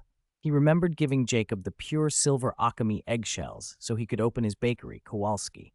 After this was over, he vowed to check on the Lower East Side and see if the bakery still stood. True to his word, Nalrak returned with information 2 hours later. Ilya didn't go back to the Thunderbird party, he said. He appeared on Broadway this morning. My people say he's at tonight's auction in City Hall Park. City Hall Park? Newt repeated, incredulous. Isn't that right across from the Woolworth building? Yes. Nalrak's voice had a twist of relish. Rogge's jaw tightened. The Woolworth building houses the American Magical Congress. Newt's face soured. This is outrageous. Do you think ordinary wizards could afford the items in that auction? Nalrak asked with a bitter laugh. The Thunderbird party wouldn't exist without demand. They fought Grindelwald with us, Newt muttered, incredulous, remembering what the magical community had once been. I never thought it would come to this. McGonagall's expression hardened. We must find a way to stop them and rescue those creatures. Nalrak produced an auction catalog. I managed to get the list. Ilya's stolen items should be on it. He flipped it open. Among bowtruckles, unicorns, house elves, merpeople, and even a thunderbird, Rogge's bird's nest was listed, buried in a miscellany section. Rogge's face darkened. They fought Grindelwald? That was another world. This isn't the New York of decades ago. Times have changed. He paused. There were things he would not say aloud, and then added, I'll contact Albus. He meant Dumbledore. Newt's hands clenched. We have to rescue them. I'll speak to their chairman, James, try to get a lawful route. He fought to keep his outrage calm. But I don't believe this auction is just some local scam. No, McGonagall's voice was low. No one knows how deep the infiltration of Makusa goes. Rogge leaned forward and opened the catalog wider. Even if we rescue these creatures tonight, what happens afterwards? This list covers magical beasts from almost everywhere. Whoever organizes this is no small-time crook. It's a route that runs deep, intertwined with powerful forces. A single raid won't be enough. Newt revealed a small vial from his pocket. I've got swooping evil venom. It can be brewed to cause a heavy rain like the one years ago, which could provide a very wide-reaching obliviate. Heavy rain? Rogge scoffed. New York is an iron jungle. Rain won't hide everything. If you really wanted to cover the city, you'd have to cut the internet and power, create an electromagnetic pulse to destroy recording devices, and then, he said the last word quietly, a tsunami to wash away the traces. If it comes to flooding the city, I can help, he added, a dangerous brightness in his eyes. With the Element Heart's blessing, he claimed, he could make day after tomorrow a reality. McGonagall's sigh was profound. She had not expected that saving creatures would require maneuvers approaching acts of war. There must be another way. Rogge straightened, the opportunity shifting his tone. Since this is an internal problem within Makusa, the British Ministry has a duty to help correct it. Contact the Minister for Magic Fudge and the Supreme Mugwump of the International Confederation of Wizards, Albus Dumbledore. Secretly mobilize Aurors from the three islands, Canada, Australia, New Zealand, South Africa, India, Hong Kong, and elsewhere. Tonight, host an official operation at City Hall Park, make it a larger, lawful event. With international Aurors, evidence, and witnesses, the American Magical Congress would be cornered. The Thunderbird Party, whether a poaching ring or the lapdogs of a counselor, would be finished. One decisive action could shatter their arrogance, Rogge continued. For at least the next decade, magical creatures worldwide would be safer from poachers. If not, we can always slip in and take that nest ourselves. Newt and McGonagall exchanged looks. They had never imagined that rescuing animals would require mobilizing international authorities, or that the scale of what they were facing would rival the old fights against Grindelwald. "We don't have much time," Rogge said, checking his watch. "The auction starts in 6 hours. McGonagall stood, torn between hope and disbelief. She had no taste for abandoning the creatures to whatever fate awaited them under the guise of a legal auction, but the remedy Rogge proposed would ripple through the wizarding world. Newt tightened his jaw, resolve hardening. They had to try, however they could. Chapter 131, New York in the Rain. Professor McGonagall and Headmaster Dumbledore had a private way of communicating, and Dumbledore's reply came quickly. "Albus has agreed to come in person. He's worried, though. The Ministry of Magic might not cooperate, and they could leak the news. I'll contact the Ministry." Rogge frowned. Dumbledore was powerful enough to take on the Thunderbird Party alone, perhaps even to crush the entire American Magical Congress, but against a global poaching organization, it was necessary to coordinate with other ministries. "Don't worry about leaks. I'll be back in a moment." Rogge left the hotel and made for Gringotts in New York. After a wizard had exploited a loophole in a Gringotts branch last year, trading large amounts of Muggle currency for galleons and causing heavy losses to the goblins, Gringotts had installed equipment so branches around the world could communicate quickly. Rogge pushed through the heavy doors and spoke to the goblin teller in Gobbledygook. "I want to contact Gringotts in Diagon Alley." "Sir," the goblin asked, "I am Dolores. May I ask the reason for your communication?" After some negotiation and a few galleons changed hands, Dolores agreed to let Rogge use their equipment. The device looked like an old-fashioned typewriter. "So retro," Rogge muttered as he sat and began typing, sending a message to Loke Beak in Diagon Alley. It didn't take long. Dolores connected Rogge with Loke Beak. "Rogge, what are you doing in New York?" she typed. "That's not important. I need your cooperation for an operation. If it succeeds, it will be very promising for you." "Very promising? Director?" "I said very promising," Rogge repeated. "You mean impossible, right?" "Listen to me." Rogge laid out the plan. There was a long pause on the paper before Dolores began to type again. "This is very risky." "Then it's all the more promising," Rogge said. "The bigger the storm, the more valuable the fish." "All right, let's do it. Keep it secret. Tell no one. If this leaks, we'll be answering to the Wizengamot." "I understand. I'll report to Minister Fudge and mobilize Aurors from various places to gather in Canada." "Good. Tonight at 11 p.m. Central Park. Expect a storm." "No problem." Rogge returned to the hotel and sensed something wrong. Several wizards moved through the lobby, pretending to be passing guests, and a few others lingered near his door. Professor McGonagall and Newt Scamander were nowhere to be seen. Rogge noticed the way some of them wore gloves. They were strikingly similar to Rex's, a sign of Thunderbird Party supporters. "Damn it, Nalrak," he muttered under his breath when he glimpsed a cat perched by the stairwell. "Professor?" Rogge called, and followed the trail. He slipped through alleys and reached a safe house where McGonagall and Newt were hiding. "What happened?" he asked. "The American Aurors claimed we entered illegally and demanded we register with the Ministry," McGonagall said as she reverted to human form. "We shocked them and got away." "Will that alert them?" Newt asked, worried. "No," Rogge said. "They only know we were 3 people. They don't know we'll contact the headmaster and the British Ministry. They'll likely set a trap at the auction and wait for us to walk into it." "A trap?" Dumbledore's voice cut in as he apparitioned into the room. "Seems you arrived just in time." "Headmaster," Rogge breathed. Apparition truly was convenient. "I brought reinforcements," Dumbledore said, and introduced 2 figures at his side. Old Barty and Mad-Eye Moody. Bartemius Crouch Sr. now worked at International Magical Cooperation, an ideal identity for this mission, and Mad-Eye, the retired Auror, still had the presence to make dark wizards uneasy. Moody limped about the room, his magical eyes swiveling and his cane tapping walls as he inspected every corner. Rogge and Old Barty exchanged a quick look and then averted their eyes, uncomfortable with the scrutiny. Dumbledore read a printed briefing and sighed. "We'll need a storm to cover tonight's operation," Rogge reminded him. "You're right. It will send most muggles home." Dumbledore lifted the Elder Wand and sent a thin, pale blue beam into the clear sky. Almost at once, New York's weather altered. Dark clouds gathered and rolled across the horizon. Lightning stabbed through the sky, and thunder followed, crackling over the city. People ran for cover, hailed taxis, and the first heavy raindrops fell and turned into a downpour. The city hushed beneath the storm. "We'll split up," Dumbledore said, looking out over the rain-slashed city. "Minerva, Newt, you take charge of rescuing the magical creatures and making sure they don't endanger the Muggle population.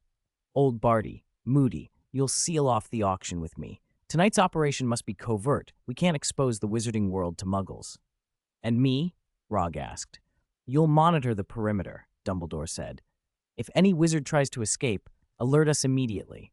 If any Muggle approaches, use a banishing charm to get them away. Keep things quiet." "I'll handle it," Rogge nodded. The assignment left him plenty of freedom to move. "There isn't much time until the auction starts," Dumbledore added. "Let's move." They took umbrellas and stepped out into the storm. At 11 o'clock, Central Park was a sheet of rain. Dolores had arrived with a large contingent of Aurors and stood in the dark, like only the tips of wands lighting small circles in the falling rain. Rogge met her quickly. "So many Aurors?" he said, surprised at the number behind her. Despite transfers and secrecy, the British ministry had pulled agents from far and wide. The group numbered well over 70. "Don't underestimate the ministry," Dolores said with quiet pride. "We have branches all over the world. This operation gathered 1 or 2 Aurors from many places." "That's good. With so many Aurors, even if the entire American Magical Congress has turned to poaching, they'll be outmatched." "Minister Fudge is here as well," Dolores added, lowering her voice. "He won't show himself until the operation is successful." "That's in character," Rogge said dryly. "If things went wrong, the field agents would take the blame. If things went well, the chief would step forward." "I hope he takes the chance. The headmaster has already set things in motion."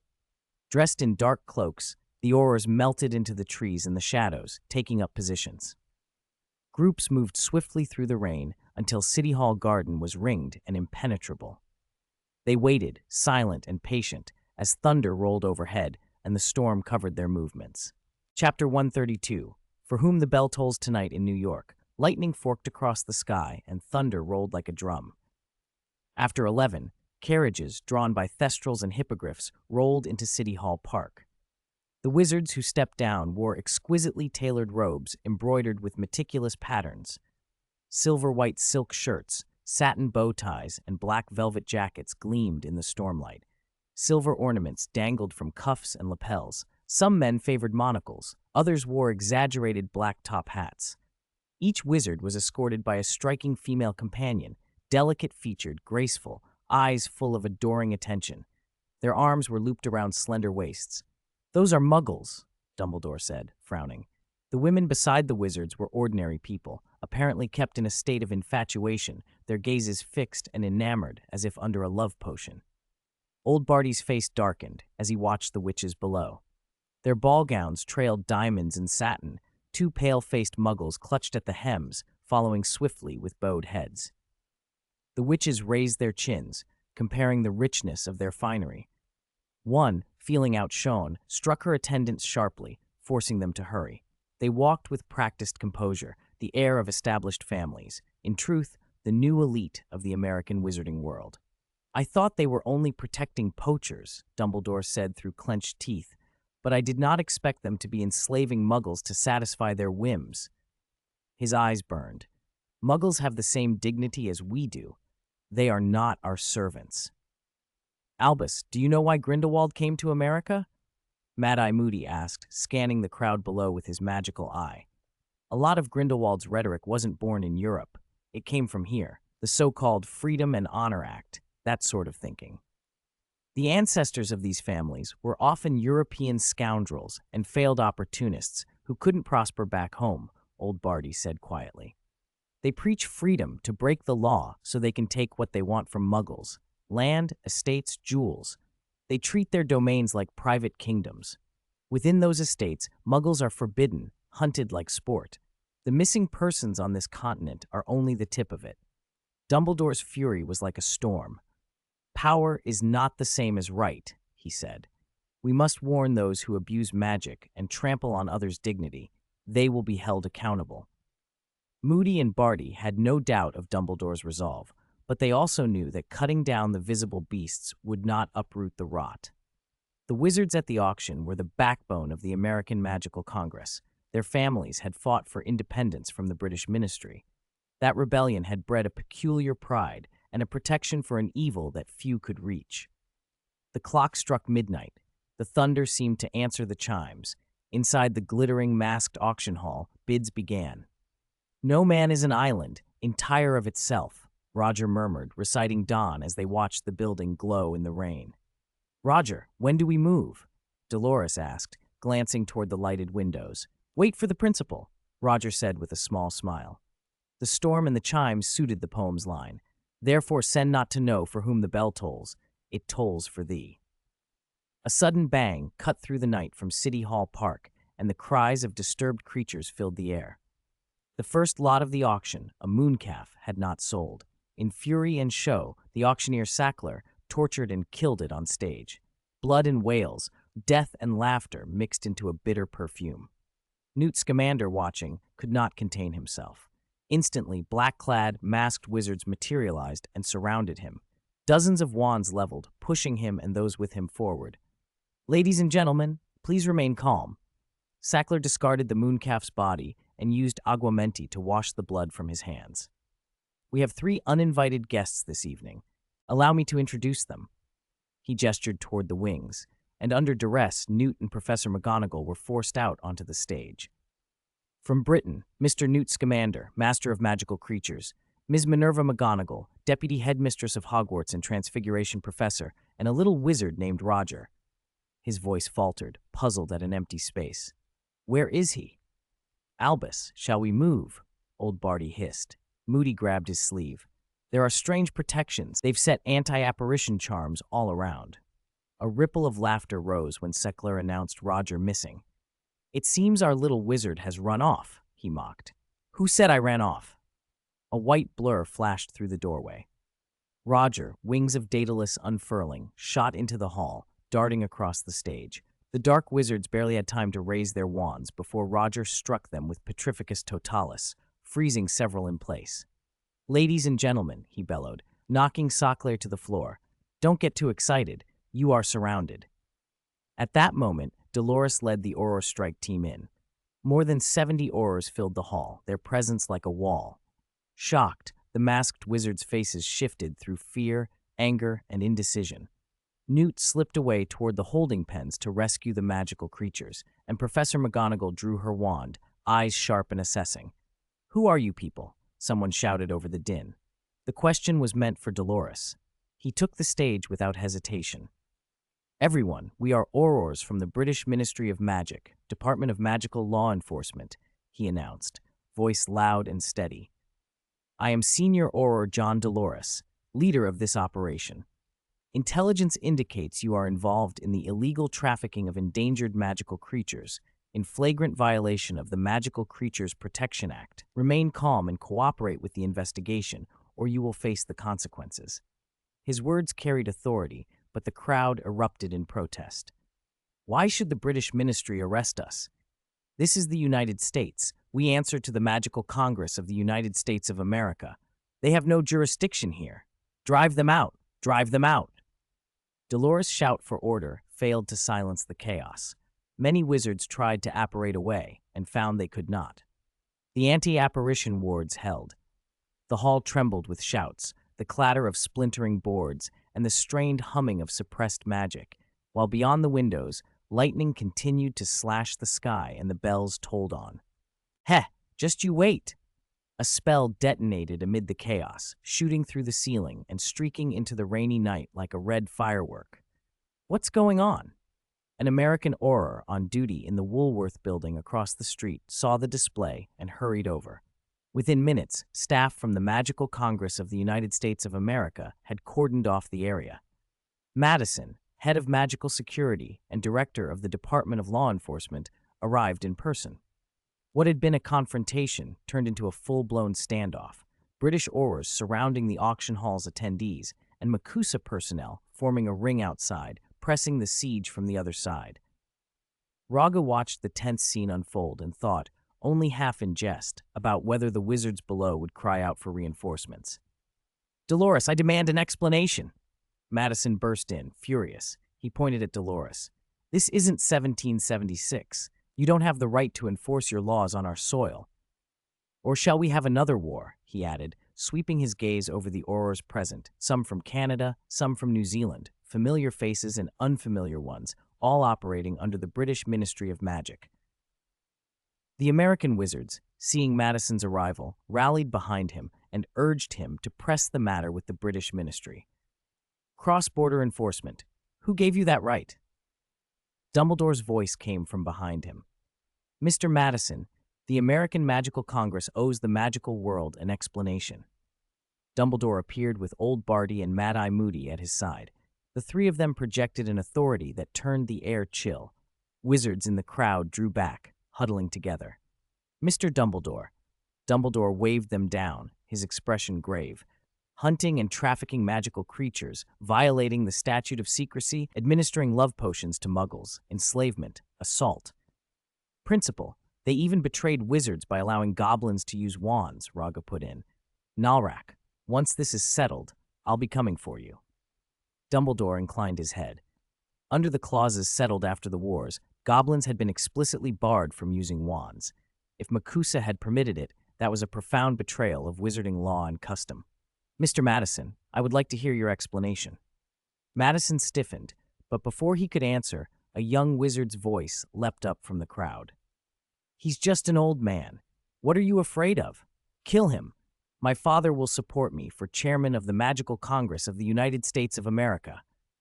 The assembled wizards glanced at the youth with thinly veiled contempt, and everyone stepped aside, as if inviting him to speak and demonstrate his folly. "Dolores, arrest them," Rogge whispered. "With Dumbledore backing us, what are we waiting for?" Dolores nodded. 70-odd British aurors moved in and made the arrests right there in front of the American delegation. The sight of it, a literal slap in the face, left every auror beaming with triumph. "Mr. Dumbledore, why didn't you tell me you were coming? I haven't even had a chance to show you my new office yet." At that moment, James, chairman of the Magical Congress of the United States of America, stepped forward and greeted Dumbledore. Madison visibly relaxed and fell in beside him. "Fudge, your turn," Rogge began, but before he could finish, the rotund Cornelius Fudge arrived with a retinue, waddling into the hall. "James, is your Magical Congress incapable of managing its own community?" "Fudge, the affairs of American wizards are not for you to meddle in," James snapped back. "It's 1992. Are you still hung up on us after 2 centuries? That independence wouldn't have happened without the French ministry's support," Fudge countered smugly. "What's this about the Thunderbird party?" He gestured to Miss Percy, who handed James a prepared investigative file. "Read it. They've been poaching across the globe. Corrupt elements inside Makusa colluded with them, secretly aiding and abetting." Fudge thrust the report at James, who had to swallow his anger. Satisfied, Fudge turned to Dolores. "Investigate these wizards thoroughly. See how many are active operatives of Makusa." He puffed up with the authority of the British ministry and the presence of Dumbledore looming over the room. For all his bluster, Fudge felt the weight of approaching power and the long shadow of the British Ministry of Magic. "Minister, rest assured, none of them will be spared," Dolores said briskly. The operation had gone perfectly so far, with both physical and documentary evidence. Career prospects glittered before her. Seeing the mood turn against him, James tried to salvage the situation with practiced diplomacy, smiling thinly at Fudge. The Magical Congress has been quietly investigating possible collusion with the Thunderbird Party ourselves. We simply didn't expect the International Confederation to act faster. James, a seasoned politician, shifted blame subtly and then attempted to appeal to Dumbledore. Mr. President, who would have thought the Thunderbird Party would hold an underground auction right across from the Woolworth building? These are scoundrels of the magical world. He seized the auctioneer Sackler and threw him to the floor. Poachers! What audacity! Dumbledore, unmoved by theatrics, fixed him with a cold stare. Mr. President, do you deny that American wizards have ignored the Muggle Protection Act? Do you think wizards enslaving Muggles is normal? James broke into a sweat. The man who had previously sought to overturn the Muggle Protection Act was still serving a sentence, but the accusation itself cut deep.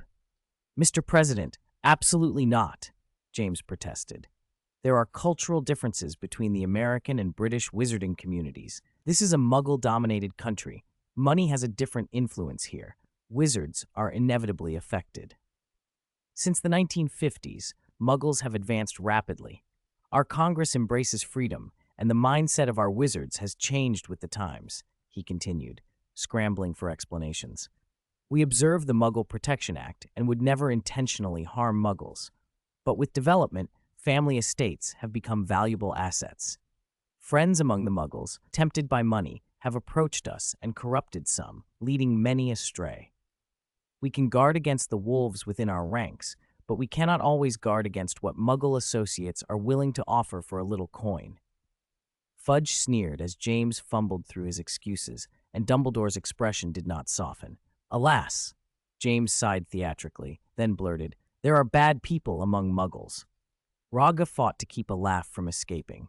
To sum up corruption and enslavement with such weary, genteel fatalism, only James could do it. If you don't believe me, come with me to a ranch called Eden. It's entirely on Muggle land. No wizard was involved in its construction, James said, offering limited transparency to appease Dumbledore. Can I come along? Rogge asked when he heard the name. Eden had piqued his curiosity. Chapter 134, Garden of Eden. Minerva, you and the others should go back first.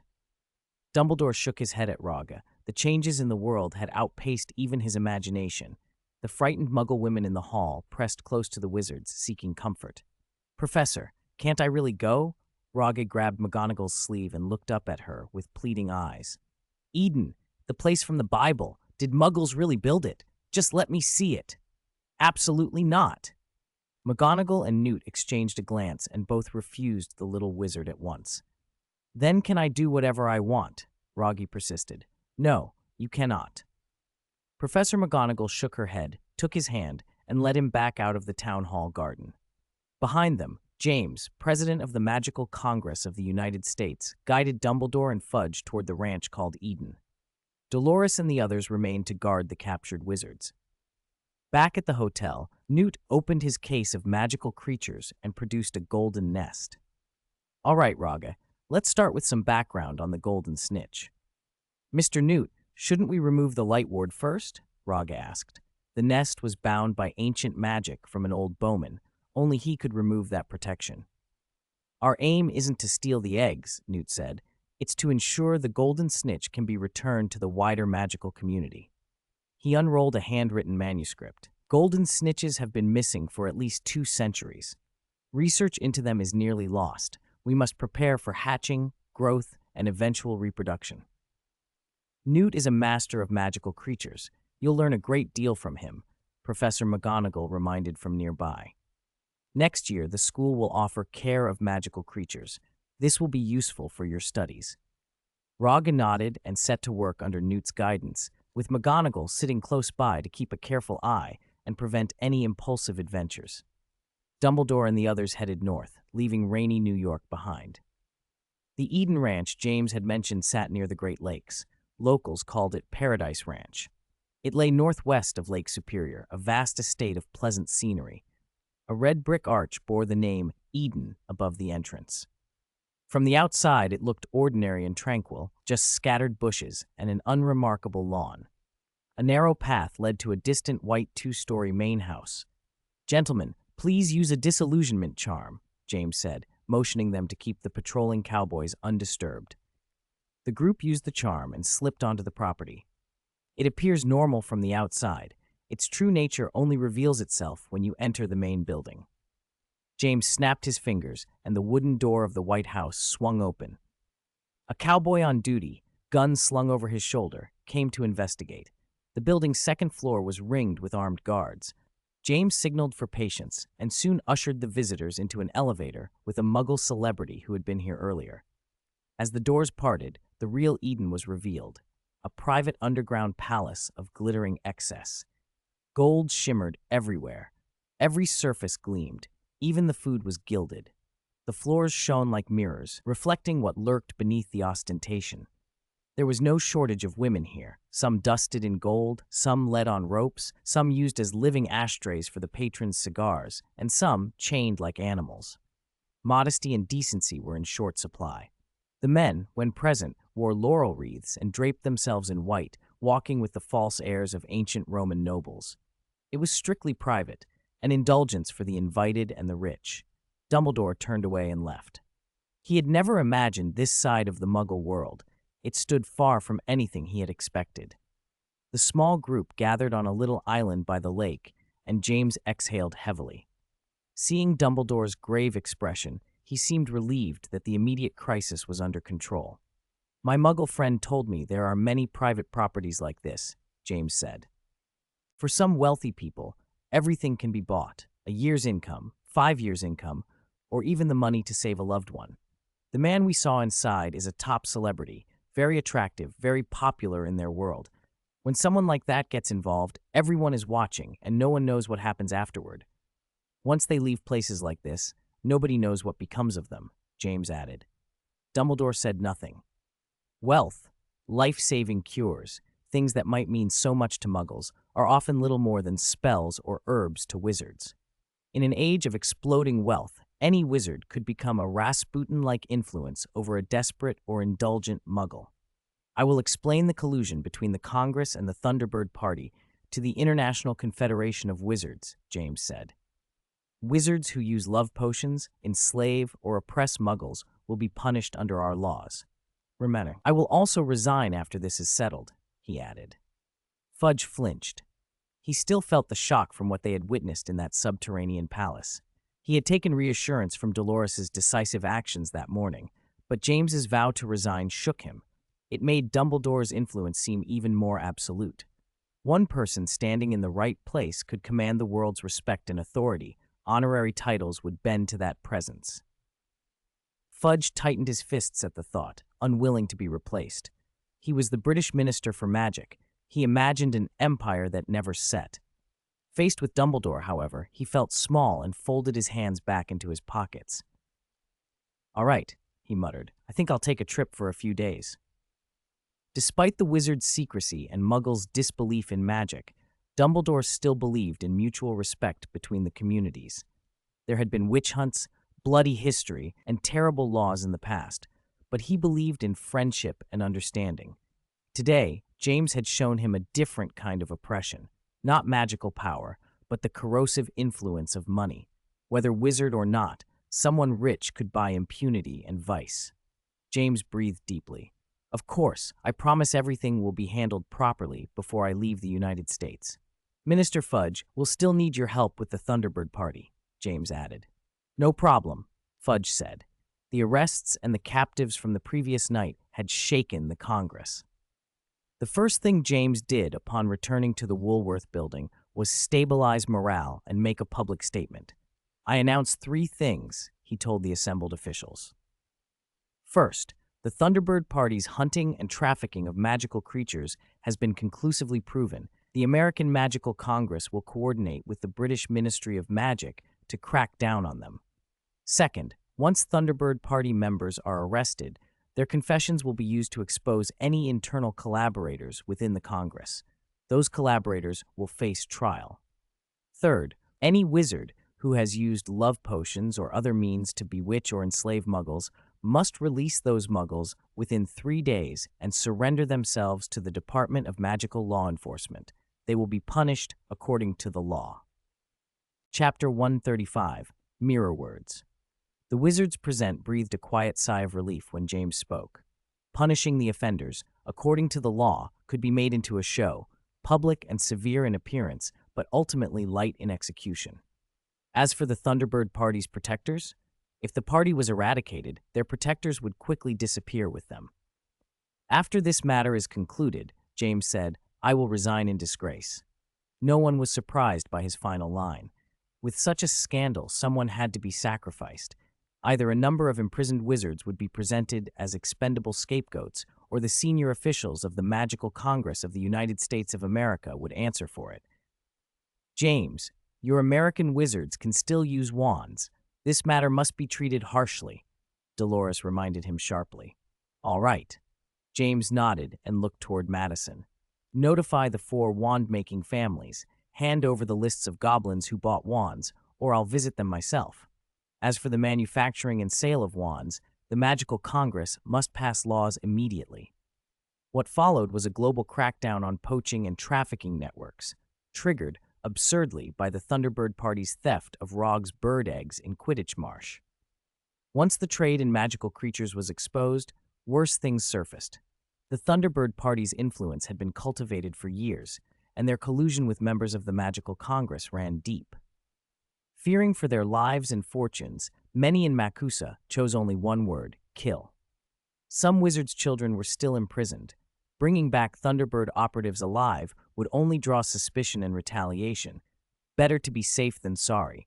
Better to kill than risk being accused of leniency. For a time, potion ingredients skyrocketed in price as supply chains were disrupted and demand spiked. The world asked what had happened. American wizards were hunting poaching rings like rabid hounds. Under that panic, Lucius immediately halted the North Sea transport.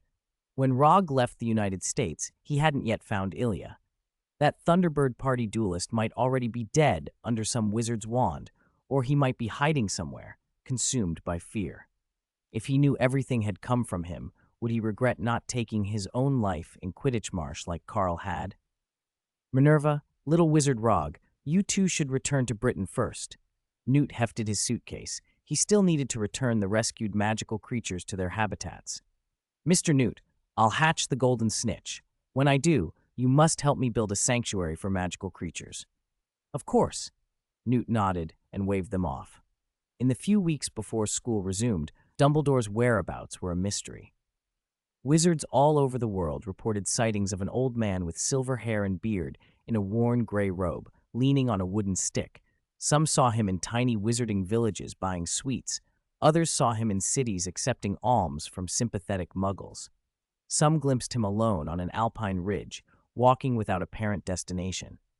When Rogge returned to Britain, he learned that Snape had used Thestrals to haul the enormous oil painting up to Travis Manor.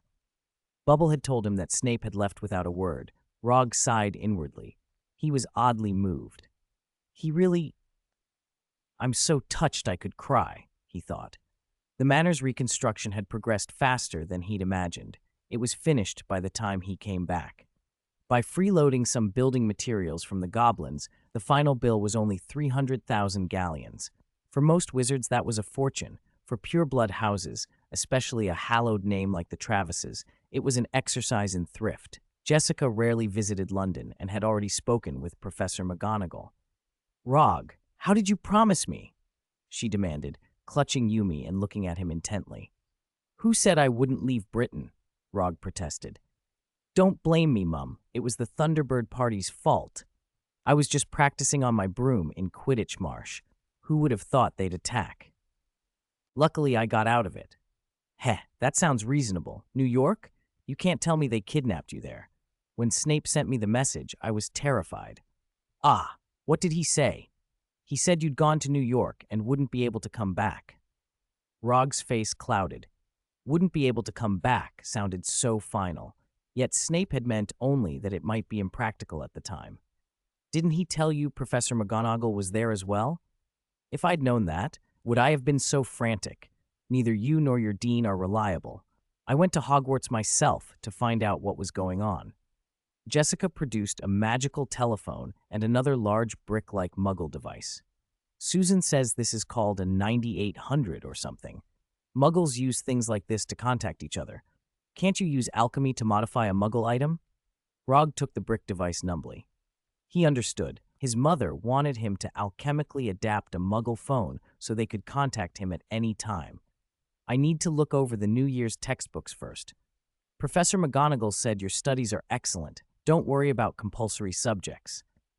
I need to modify our instant camera to take color photos. No rush. Black and white magical instant cameras are still fashionable. How about moving the books into the library first? Bubbles taken care of it. The old house will be leveled tomorrow. The manor's protective enchantments. Sarah's finished them. I've paid her. The forge is in the underground cave. Andrew says the pharmaceutical company you want to buy won't be ready until September. She rattled off other errands and instructions and urged him to modify the phone properly so she wouldn't lose track of him again. How about making an auto chess game first? We can modify them together. Jessica hesitated, then decided that both projects were acceptable. Under his mother's affectionate watchfulness, Rogge carried the brick-like phone into the library. If only he could grow up faster. In his private library, he read Dragonhide scrolls while disassembling the several communication devices he'd collected. Communication in the magical world was limited. Besides the ubiquitous owls, most wizards used the Flu network. A few used two-way mirrors or Gringotts-style enchanted typewriters, the former like a video call, the latter like an electronic letter, but both were rare and difficult to obtain. A true magical telephone wasn't impossible. A few alchemical formations combined with rune work could achieve communication. The real problem was local magical interference. Hogwarts was alive with spell practice and inherent castle magic. Voice channels were noisy. Text would be far easier. Rogge thought of Hermione's magical coins, one-way broadcasts achieved by charm work, useful for announcements, but not for private conversation. He set up his bench, took Yumi out of the workshop, and prepared to work. Complete alchemy, as he'd learned, had 4 broad stages: absorption, blackening, whitening, and reddening. Most alchemists never moved past the second, blackening. The Philosopher's Stone, what they all chased, emerged in the whitening stage. Rogge lit the alchemical flame and loaded the cauldron: basic gold, silver, mercury, and sulfur. Around the furnace, he etched arrays tied to the constellations. As the sigils flared, the metals melted. Following the schematics for the device he planned to forge, he added further metals as required.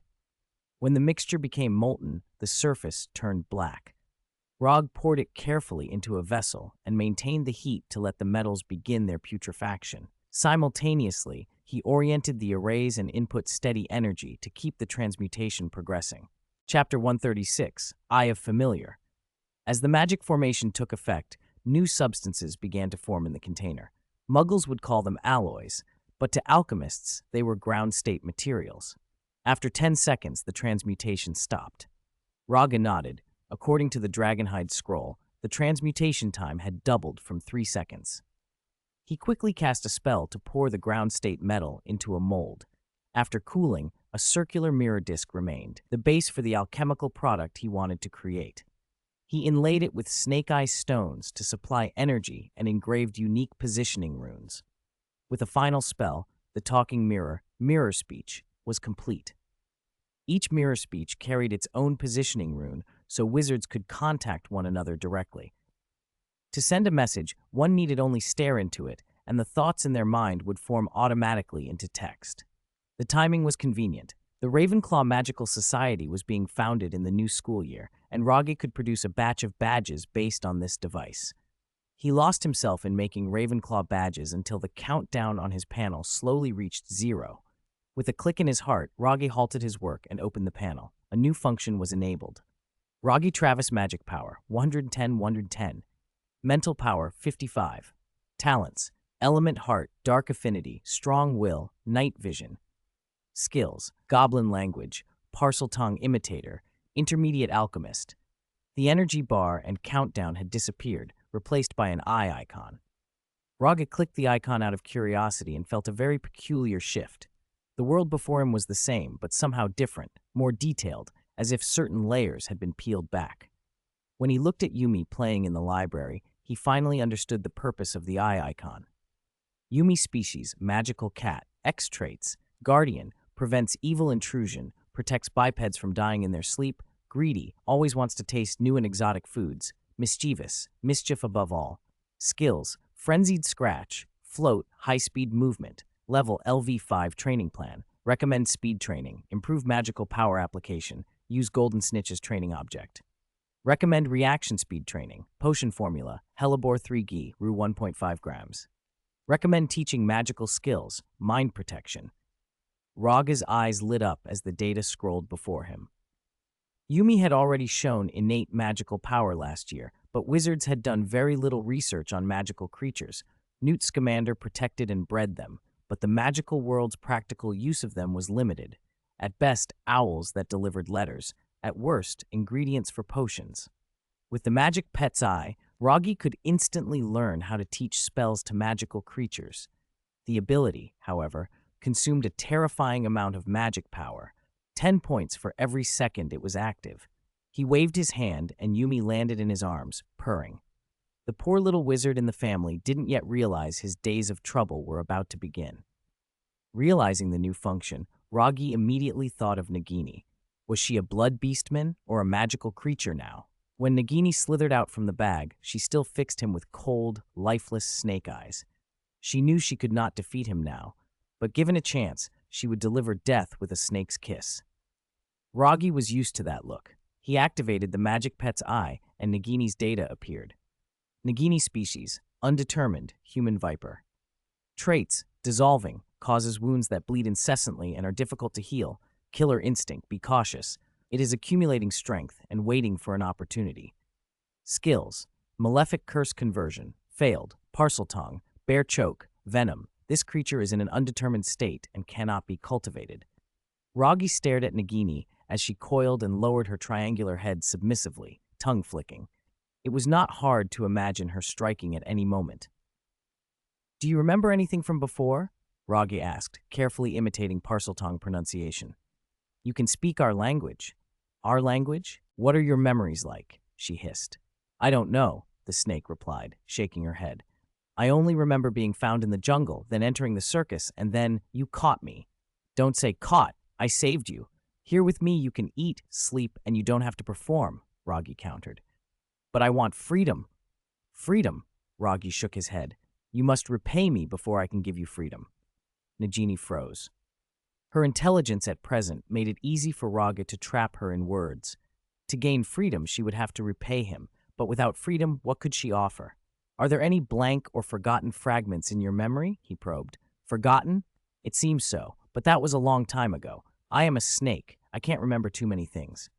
"All right, but you must remember me. I am your master." "Master?" "Yes, I saved you. I've always been good to you and asked nothing in return." "But you prick me with things and make me bleed," Nagini objected when Rogge opened a box filled with rows of blood sample tubes. She looked a little frightened. "That's to check your body," he lied without shame. The magic on her was real, but death was not guaranteed. "There's a magic on you that will kill you." "Of course. Have I ever lied to you?" "No, master." "Master," Nagini whispered, bowing her head. With Parseltongue he had learned, she began to obey his commands. She coiled against him for warmth and no longer resisted the needles during blood collection. "Blood magic? I still need to find old Bowman," Rogge muttered to himself. He hoped school would start soon. He needed to ask old Bowman about blood magic. "Mom, it's done," Rogge called, handing the mirror speech and a chessboard to Jessica, who was writing invitations. Jessica looked up from a gilded invitation and asked, "Do you think I should invite our relatives from France?" "Go ahead. It's not like our family lacks food," Rogge said. "You don't know," Jessica replied, agitation rising as she recalled those French relatives' cruelty. "When your grandfather once took me to Lestrange Manor as a guest, they didn't spare their sarcasm." She was 10 at the time, accompanying her father. She put on her best dress, hoping to make a good impression. Barbara noticed and sneered. "Oh my, you dare wear such old-fashioned clothes? How terribly quaint." The children around her followed with mockery. "What a pity. Our Jessica is a poorer relative. She can't even afford new clothes." At the dinner, she was seated at the end of the long table and ignored. If she ate heartily, the children mocked her manners. The next day, the other children went to play hide and seek, but slipped away, leaving Jessica alone in the garden until a servant finally found her at dusk. "Mom, we should invite them, then show them." Rogge gripped Jessica's hand and pointed to the magnificent hall. "Let's host a grand banquet, invite famous wizards, and let the entire magical world know the Travis family has returned." "You're right, son," Jessica cried, full of energy, clenching her fists. "I'll send an invitation to Satina Warbeck. If we can get her to come, it'll be something they'll never forget." Rogge blinked. Inviting that famous singing witch would be expensive. His mother was extravagantly generous. Jessica hummed the tune to "You Stole My Heart" as she had Rogge help her write the invitation. "Travis Manor will host a moonlight feast on the night of the full moon this month. We sincerely invite your esteemed family to attend. On that evening, the Moon Mirror Hall will be brilliantly lit and filled with magical music. Irises will bloom throughout the hall, surrounded by candlelight. We have also prepared a splendid ball for our guests, where you will have the opportunity to dance with wizards from many magical families. Sincerely, the Travis family." "Mom, can I invite friends?" Rogge asked. "No problem." Jessica stood him up. "You've grown. The formal wear I prepared for you last year probably won't fit. I'll go to Diagon Alley and have a new set custom made. I also need to buy books anyway." "That reminds me, Lockhart is doing a new book signing tomorrow. Sophie and I took the day off just to see him. Seriously, if I'd known he'd be your professor, I should have saved more of those lottery winnings last year." "Tomorrow?" Rogge was surprised. School would be starting soon. Gilderoy Lockhart might be thin on actual learning, but no one in the wizarding world managed their image and cultivated celebrity like he did. He was handsome, charming, and had a sunlit smile that made him irresistible to witches. And crucially, he was unmarried. Hearing he had a new book, Flourish and Blots, was packed early that morning. Witches clustered with towers of Lockhart's books, all eager for a glimpse of their idol. "Elvin, don't you have any second-hand Lockhart books?" Rogge asked. "That man is popular, and his books are practical. Who would sell them?" Elvin said, watching Rogge with the wary eye of a second-hand bookseller who'd seen too many impulse purchases. "New ones are priced high. If any were in stock, they'd be gone already." "Rogge, you didn't blink when you bought that owl. This is a second-hand shop. Do you really have to haggle with me?" Elvin grinned and gave only a 10-nut discount, sliding a galleon into the drawer. "Hermione?" Rogge, carrying his bag, spotted someone in the crowd. Hermione turned and waved back. "Hi, Rogge. How was your summer? Did you get all the letters I sent?" "Not bad." Rogge smiled and stepped forward. "Hello, Mr. and Mrs. Granger. I'm Rogge. Nice to meet you." He greeted Hermione's parents quickly, deftly steering away from the subject of missed letters. He hadn't been in London all summer. Jessica hadn't mentioned it. "Hello, Rogge. Hermione talks about you at home. She says you're very good at potions," Mr. Granger said. "Not at all, sir," Rogge protested. "We're just about to go to Flourish and Blots. Would you like to come along?" Mr. Granger asked. "Of course. Mr. Lockhart is a celebrity in our wizarding world. He's going to be our Defense Against the Dark Arts professor this year." "Really?" Hermione squealed. "Oh my goodness, I'll see him every day at school." Even Hermione, the know-it-all, had become a fangirl before Lockhart's carefully cultivated image had been pierced. Maybe in a few years, Rogge thought, he'd enjoy seeing the great man unmasked. For now, Hermione pulled her mother into the queue, hands trembling with excitement for an autograph. As for Rogge, the boy who hadn't replied to letters, he was barely a blip on her radar. He and Mr. Granger exchanged a wry look and smiled. "Lockhart, a wizard celebrity?" Mr. Granger asked, curious why witches were so enthralled. "How would you describe him?" "You could compare him to Freddie Mercury in the Muggle world," Rogge said, and Mr. Granger's eyes filled with sudden, unexpected nostalgia. "Freddie, the lead singer from Queen," he murmured, almost wistful. "He was a superstar." Rogge brightened. "True music reaches everywhere. It's a pity I never got to see his concerts. He passed away last Christmas Eve." "Mama just killed a man." Rogge began to sing, and Mr. Granger joined in, humming along. In the noisy bookstore, witches cheered for Lockhart. In a corner, two men, one large and one slight, were caught up in a different kind of conversation.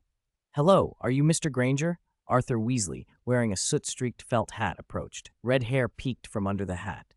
"Excuse me, who are you?" "Mr. Poirot." Granger looked a bit put out at being interrupted. Arthur introduced himself hurriedly, explaining he worked at the Ministry's Muggle office and had a passion for Muggle things. "I buy Muggle items and take them apart to see how they work," he said, eyes sparkling.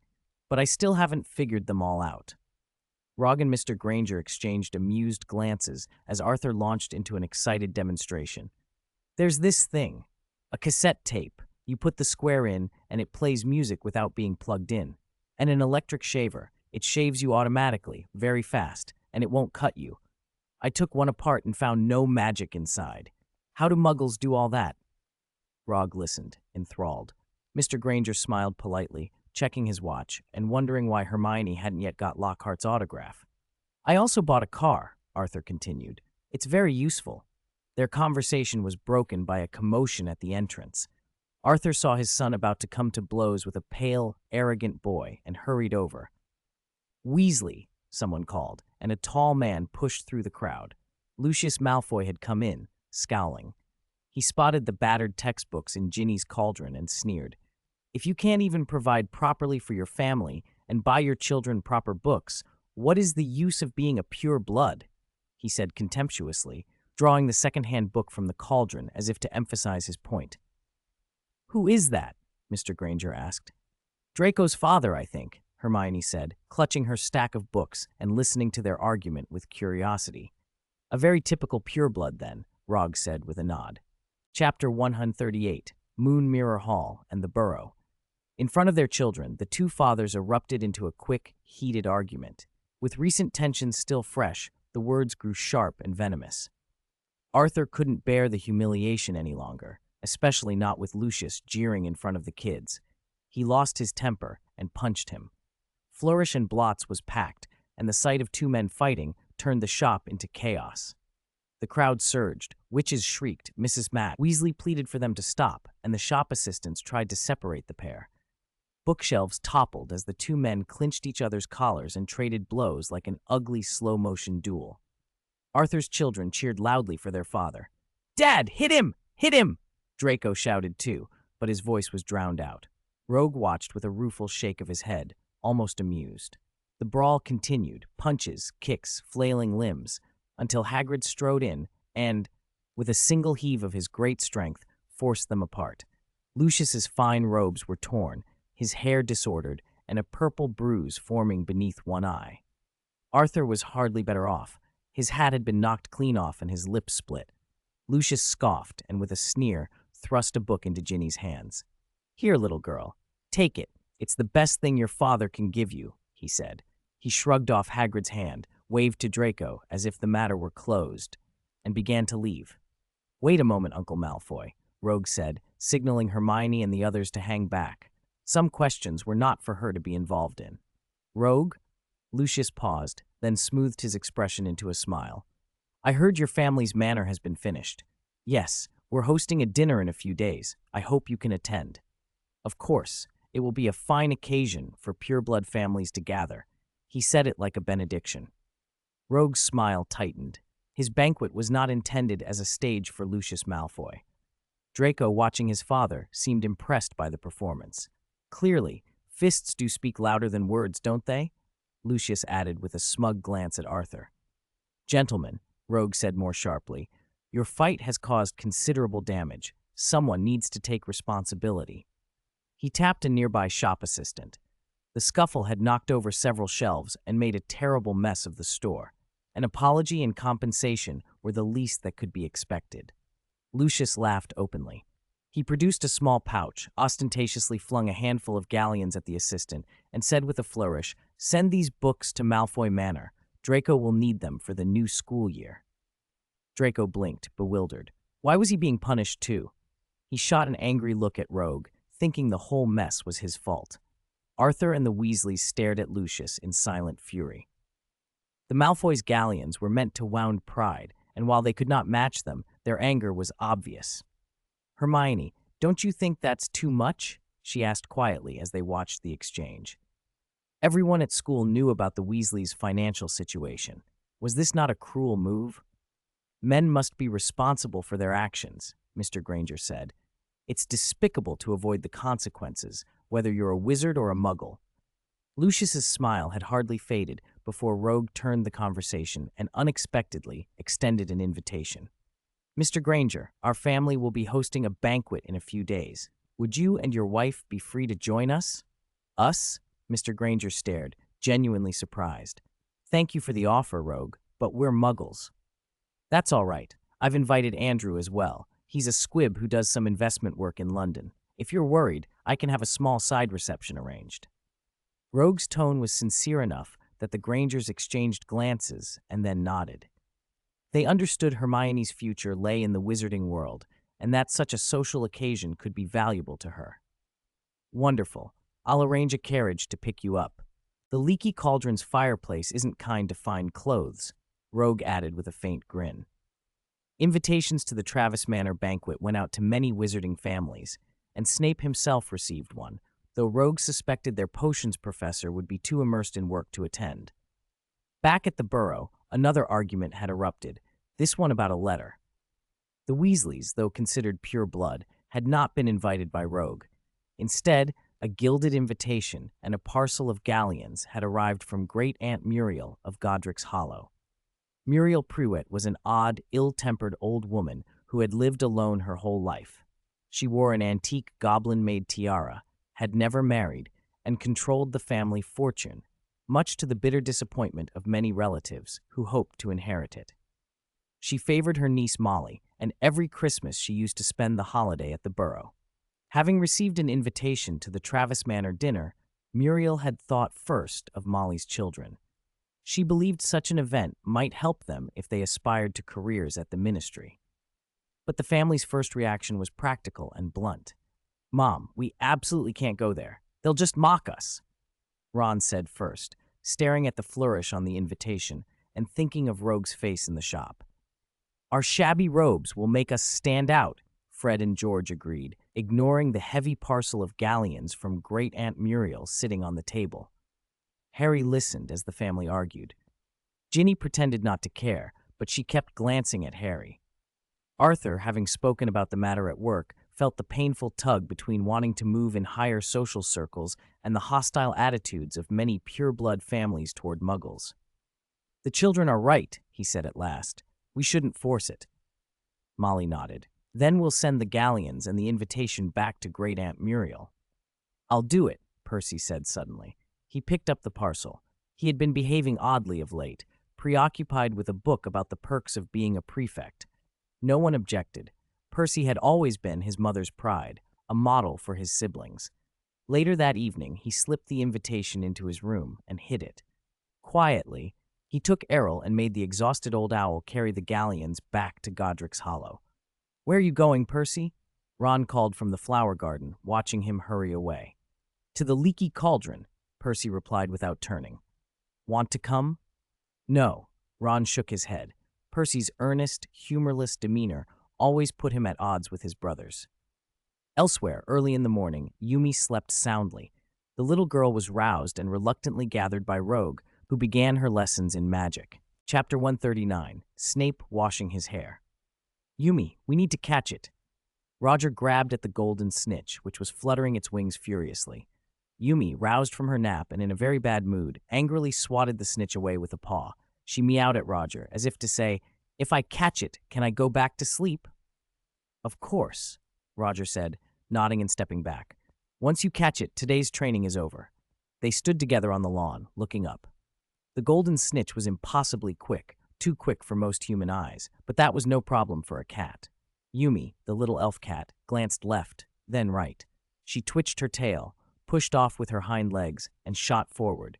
She streaked through the air, tail high, matching the snitch's speed and nimble turns with graceful ease. The little elf cat was brimming with magic and showed no sign of tiring as she chased it. She batted at the snitch with a hard, precise swipe that sent it flying straight toward Roger. "That fast?" Roger exclaimed, catching it. Yumi strutted past him, head up and tail erect. "Don't be in such a hurry, there's still more." "Meow," Yumi stared daggers. "Two-legged creature, you said once I caught it, I could go back to sleep." "Drink this potion, helps your reflexes," Roger said, holding out a small black vial. Yumi sniffed it suspiciously, then bolted. Damn two-legged creature. I'll die before I drink that. One human and one cat ran wild around the house. Diana and Sailor, snug on their perches, covered their faces with their wings at the chaotic display. By 8 in the evening, Travis Manor was ablaze with light. In the Grand Moon Mirror Hall, crystal chandeliers hung from a high domed ceiling painted like a vast starry sky. Silver inlays on the walls shimmered and breathed, appearing and disappearing as if the room itself were alive. The marble floor seemed to change its luster beneath every step. Bubble, accompanied by 5 newly arrived little elves, glided among the guests, serving with practiced grace. Guests, dressed in their finery, emerged from fireplaces and applauded. Merlin's beard. This Moon Mirror Hall is absolutely stunning, an old wizard in a tall hat declared. The dome reminds me of the Great Hall at Hogwarts. The simulated starry sky is almost identical. Those changing walls and floors are a marvel, another added. I never imagined magic could do it like this. It must have cost a fortune, someone murmured. How wealthy are the Travises? Everyone's been buying their instant shadow apparition cameras, another voice said. You don't get rich off one machine, you get rich off the consumables. Shadow apparition water, golem paper, think about the demand. Less than a year since the release, wasn't it? Someone guessed. Around Christmas time, yes. Do you think the ministry helped fund it? Another whispered. Shh! With so many pure-blood families here, don't start on you-know-who and Death Eaters. They murmured and sipped wine, but the consensus was unanimous. The Moon Mirror Hall was the most dreamy, magnificent banquet venue in the magical world. Jessica listened, smiling as she stood by the fireplace waiting for her French relatives to arrive. Roger shook hands and smiled at the British wizards until his face threatened to freeze. Soon, Jessica's cousin Barbara and her husband Delacour stepped through the fireplace with 2 little girls in tow. They greeted each other in French, all warmth and etiquette. Minister Fudge and Dolores strode in shortly after. Roger moved to exchange pleasantries. Roger, come here, Jessica called, waving him over. Come meet Aunt Barbara. She was Mother's best sister. Roger hesitated for a moment, the memory of cursing the woman 2 days earlier flashing through his mind, and then forced a smile. Aunt Barbara, hello. What a lovely child. Barbara kissed his cheek. Jessica, you should have brought him to France last Christmas. It's too close to the sea here. The air smells of fish. My ears are so sensitive. I can always hear the waves. The North Sea isn't good for a child's body or mind. Has it started? Roger glanced at Jessica. Her smile remained unruffled. Oh well, who told me to marry into the Travis family? Roger had to take on the burden of the household at such a young age, rebuild the house for the portraits of the old wizards. Jessica linked arms with Barbara and they walked into the hall. Grandma Annie and Grandpa Torquil cheerfully darted about in their frames, joining in the celebration. Don't be fooled by this grandeur, Barbara said conversationally. I'd rather live in a small, cozy house in London, quiet, with my cat and my shop. Tomorrow I'll take you to Diagon Alley. We're sisters. Help yourself. Try this, Jessica replied, offering a delicate treat. Snow lotus fruit from the southern foothills of Mount Everest, good for beauty and youth. The compliments were laced with barbs. Barbara nearly stumbled over the remark about beauty and youth. I'll try plenty, she said airily. British food. One needs to eat to feel full. Lucky you have a few house elves, someone else observed. One is even descended from a Lestrange family house elf. By the way, who inherited the title of Corvus now? Jessica's eyes crinkled with a barely contained smile. After Josette's death, Pierre became Corvus VI. It all ties back to the Dumbledore family, she added, glancing around for Albus but not seeing him. After that nephew left, some suggested that Lita inherit Corvus V. Ha! Born of a wild woman, how could she possibly be fit? Cough, cough, a guest interrupted, and Barbara snapped. If your throat bothers you, drink some wine. She glared at her husband. Delacour merely shook his head, amused. One family scandal or another, Jessica said lightly. Who is perfect? Most of the guests have arrived. I'll go give the speech. Jessica nodded and then turned a smile back on Barbara. My son's only fault is that he's too steady. With so many pure-blood families here and the minister and ministry officials, it's worn him out. Jessica beamed, literally showcasing her son. What else was a mother for? Is this your child? What year is he in? Fourth year, Beauxbatons, Barbara replied. His results are only slightly better than mine were, just the sort to, what do you call it? Head of Fleur, head witch of her year. Mother, that's head witch of her year, Roger corrected gently. Oh, my daughter is far too modest, Barbara said, dismissing it with a laugh. The head wizard at the boys' academy doesn't hold a candle to my Fleur. I once met that short fellow. He's not even as tall as Napoleon. Barbara glanced back at her husband, who stood chatting with guests. He might be a head shorter than her, but she looked at him with fondness, and it was obvious he loved her in return. You can't do anything, and yet you still want to pursue my Fleur? Humph, wishful thinking. Barbara looked around Moon Mirror Hall with a superior air. Jessica, how much did it cost to renovate this manor? Jessica blinked. The 500,000 galleons they'd given Rogge hadn't seemed to get spent that lavishly, but she couldn't tell Barbara that outright. I'm not sure. Anyway, no one comes back to live here. Look, it's all cheap trinkets, no real cultural taste. Oh, please, for culture, you still need France.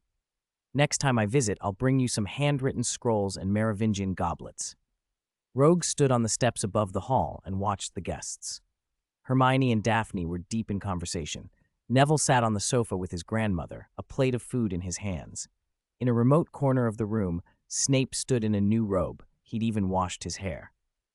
Percy Weasley had shown up as well, to Rogue's mild surprise. Distinguished guests? Rogge announced on behalf of the Travis family, thank you for taking the time to attend the manor's opening banquet. All witches and wizards are welcome. Enjoy the evening. I wish you good health and lasting magic. At Rogue's snap, the lights dimmed. A soft melody rose through the hall, and Satina Warbeck, trailing a silver-white gown, slowly descended from above. Her voice filled the room, enchanting and graceful. Jessica, you actually invited Satina, Barbara gushed, hugging Jessica and following the singer with eager eyes. Rogge, goblet in hand, drifted toward the corner where Snape stood. Snape, pale and cool, barely acknowledged him. He wasn't the boisterous half-blood prince of old. He preferred to remain quiet at the edge of the room. He settled into that solitude and let Satina's song wash over him. It was the first time he'd heard "You Took My Heart with Magic," and the melody snagged at something deep inside him. The music pulled him back to a long-ago summer, the industrial ruins of northern Britain, a life made small by an abusive father, and a girl who changed everything. Lily Evans. He remembered telling her she wasn't a freak, she was a witch. He remembered the cloak he wore now, a fine Christmas gift from Rogge, and how once his clothes had been tattered. One meeting had altered the course of his life. Before Lily, there had been nothing but a broken family. With her, he'd seen a hopeful road ahead. Why? He whispered to himself as the notes rose. Tears gathered in his eyes. Why do they bully me? Just because I'm not pure blood? He'd never felt at home in Slytherin, with its ambition and self-interest. He had examined himself and knew he wasn't without courage, perseverance, or loyalty. His fear was simpler and crueler, that James Potter would take Lily from him. James was pure blood, wealthy, dazzlingly popular. Everyone loved him, especially on the Quidditch pitch. Snape had tried to become someone worthy of Lily by whatever means he could. Satina's voice climbed to a crystalline high, and Snape's tears fell, scattering across the floor like tiny, bright beads. He remembered Lily asking, "What difference do I make to you?" He had no words then, and still the answer lodged like a stone in his throat. In 1976, he left Hogwarts, his heart broken by Lily and James. Yet even in that pain, he made a vow, a hard promise that echoed in the quiet of Moon Mirror Hall. Don't worry, Lily. I will protect Harry with my life. When the song ended, the hall's lights returned. Warm applause filled the room. People turned to chat, to cluster in familiar groups. Rogge noticed Percy standing awkwardly nearby and greeted him. "Hello, Percy," he said. "If you don't welcome me," Percy began, fumbling for his invitation. No, a guest is a guest," Rogge smiled. Percy breathed easier. "Aunt Muriel sent us Prewett family's invitation. I suppose, well, she must care for us. Of course, she likes to spend Christmas with us every year." Percy relaxed as he mentioned Aunt Muriel. Rogge had heard he'd come without telling his family and found a new respect for his courage. "How will you explain it back home? Your family has that magical clock that tracks everyone, doesn't it?" Percy flushed. Rogue's knowledge surprised him. He hadn't thought that far ahead. I bought this second-hand suit myself, but what will they say? He asked. There are a few days. You could hide in Godric's Hollow for a while. Mrs. Muriel is lonely there. Rogue suggested casually. Thank you, Percy said earnestly. Rogue was easy to approach, Percy decided. So long as you didn't cross him, he treated people civilly. Enjoy the banquet. Pardon any inconveniences. If you aim for the ministry after graduation, many here will be your seniors. Percy smiled awkwardly at Rogue's words and wandered off, relieved. Isn't that Prefect Percy? Hermione asked from across the room. Yes, he received an invitation, Rogue replied. Malfoy and Neville soon gathered nearby. Rogue picked up snippets of conversation. Susan Bones had an aunt in the Auror office, Amelia, and Rogue remembered grumbling about that director's support for a new Muggle protection bill. In Moonmirror Hall, groups formed quickly. Minister Fudge drew his own circle, Malfoy had his, and without Dumbledore present, those who didn't align with either side drifted toward the quieter figure in the corner, Snape. The witches clustered around Satina's stage like moths to a flame. The younger students gravitated toward Rogue, chattering about summer exploits and erupting into laughter at remembered adventures. Jessica, Rogue is very popular, it seems, Barbara observed, watching the crowd. She glanced at her two daughters. There's no helping it. Exceptional children draw attention like the sun. Humph, Barbara sniffed. How about we swap? Your son for my daughter. Not a chance. I only have this one son, Jessica replied dryly. An engagement, then. Barbara suggested, bold as ever. Your daughters? Jessica turned to look at Fleur and Gabrielle. Gabrielle was still too young to know what was happening. Fleur blushed and looked away. The elder is too old, the younger too young, Jessica said, assessing them. Not suitable. Oh, Jessica, even if Gabrielle is young, what's wrong with my Fleur? Barbara pouted. They're both fine girls, but you shouldn't be asking me. Jessica shrugged. Let the children choose. He is head of the Travis family, after all. You should speak to him. Her look made it clear she didn't have a problem with Fleur. She had a problem with Barbara herself. Humph, fine, I'll go then. Barbara wouldn't be put off. She pushed Fleur forward without ceremony. Hi, Rogue. Can you show my Fleur around? She demanded, thrusting her daughter into the path of the host. Rogue was taken aback. He glanced to his mother. Jessica, looking helpless, gave a small, resigned nod. Rogue sighed inwardly and smiled. All right, the manor's full of interesting places. Does anyone want to come along? Malfoy jumped at the chance. Really? Then take us. A troop of younger students raced off, full of energy. Under Barbara's watchful gaze, Fleur took her sister's hand and followed them, cheeks flushed. Nearby, Jessica and Barbara continued their thinly veiled bargaining, but the night had already resumed its course. Music, conversation, and the soft hum of beginnings and promises under the glow of Moonmirror Hall.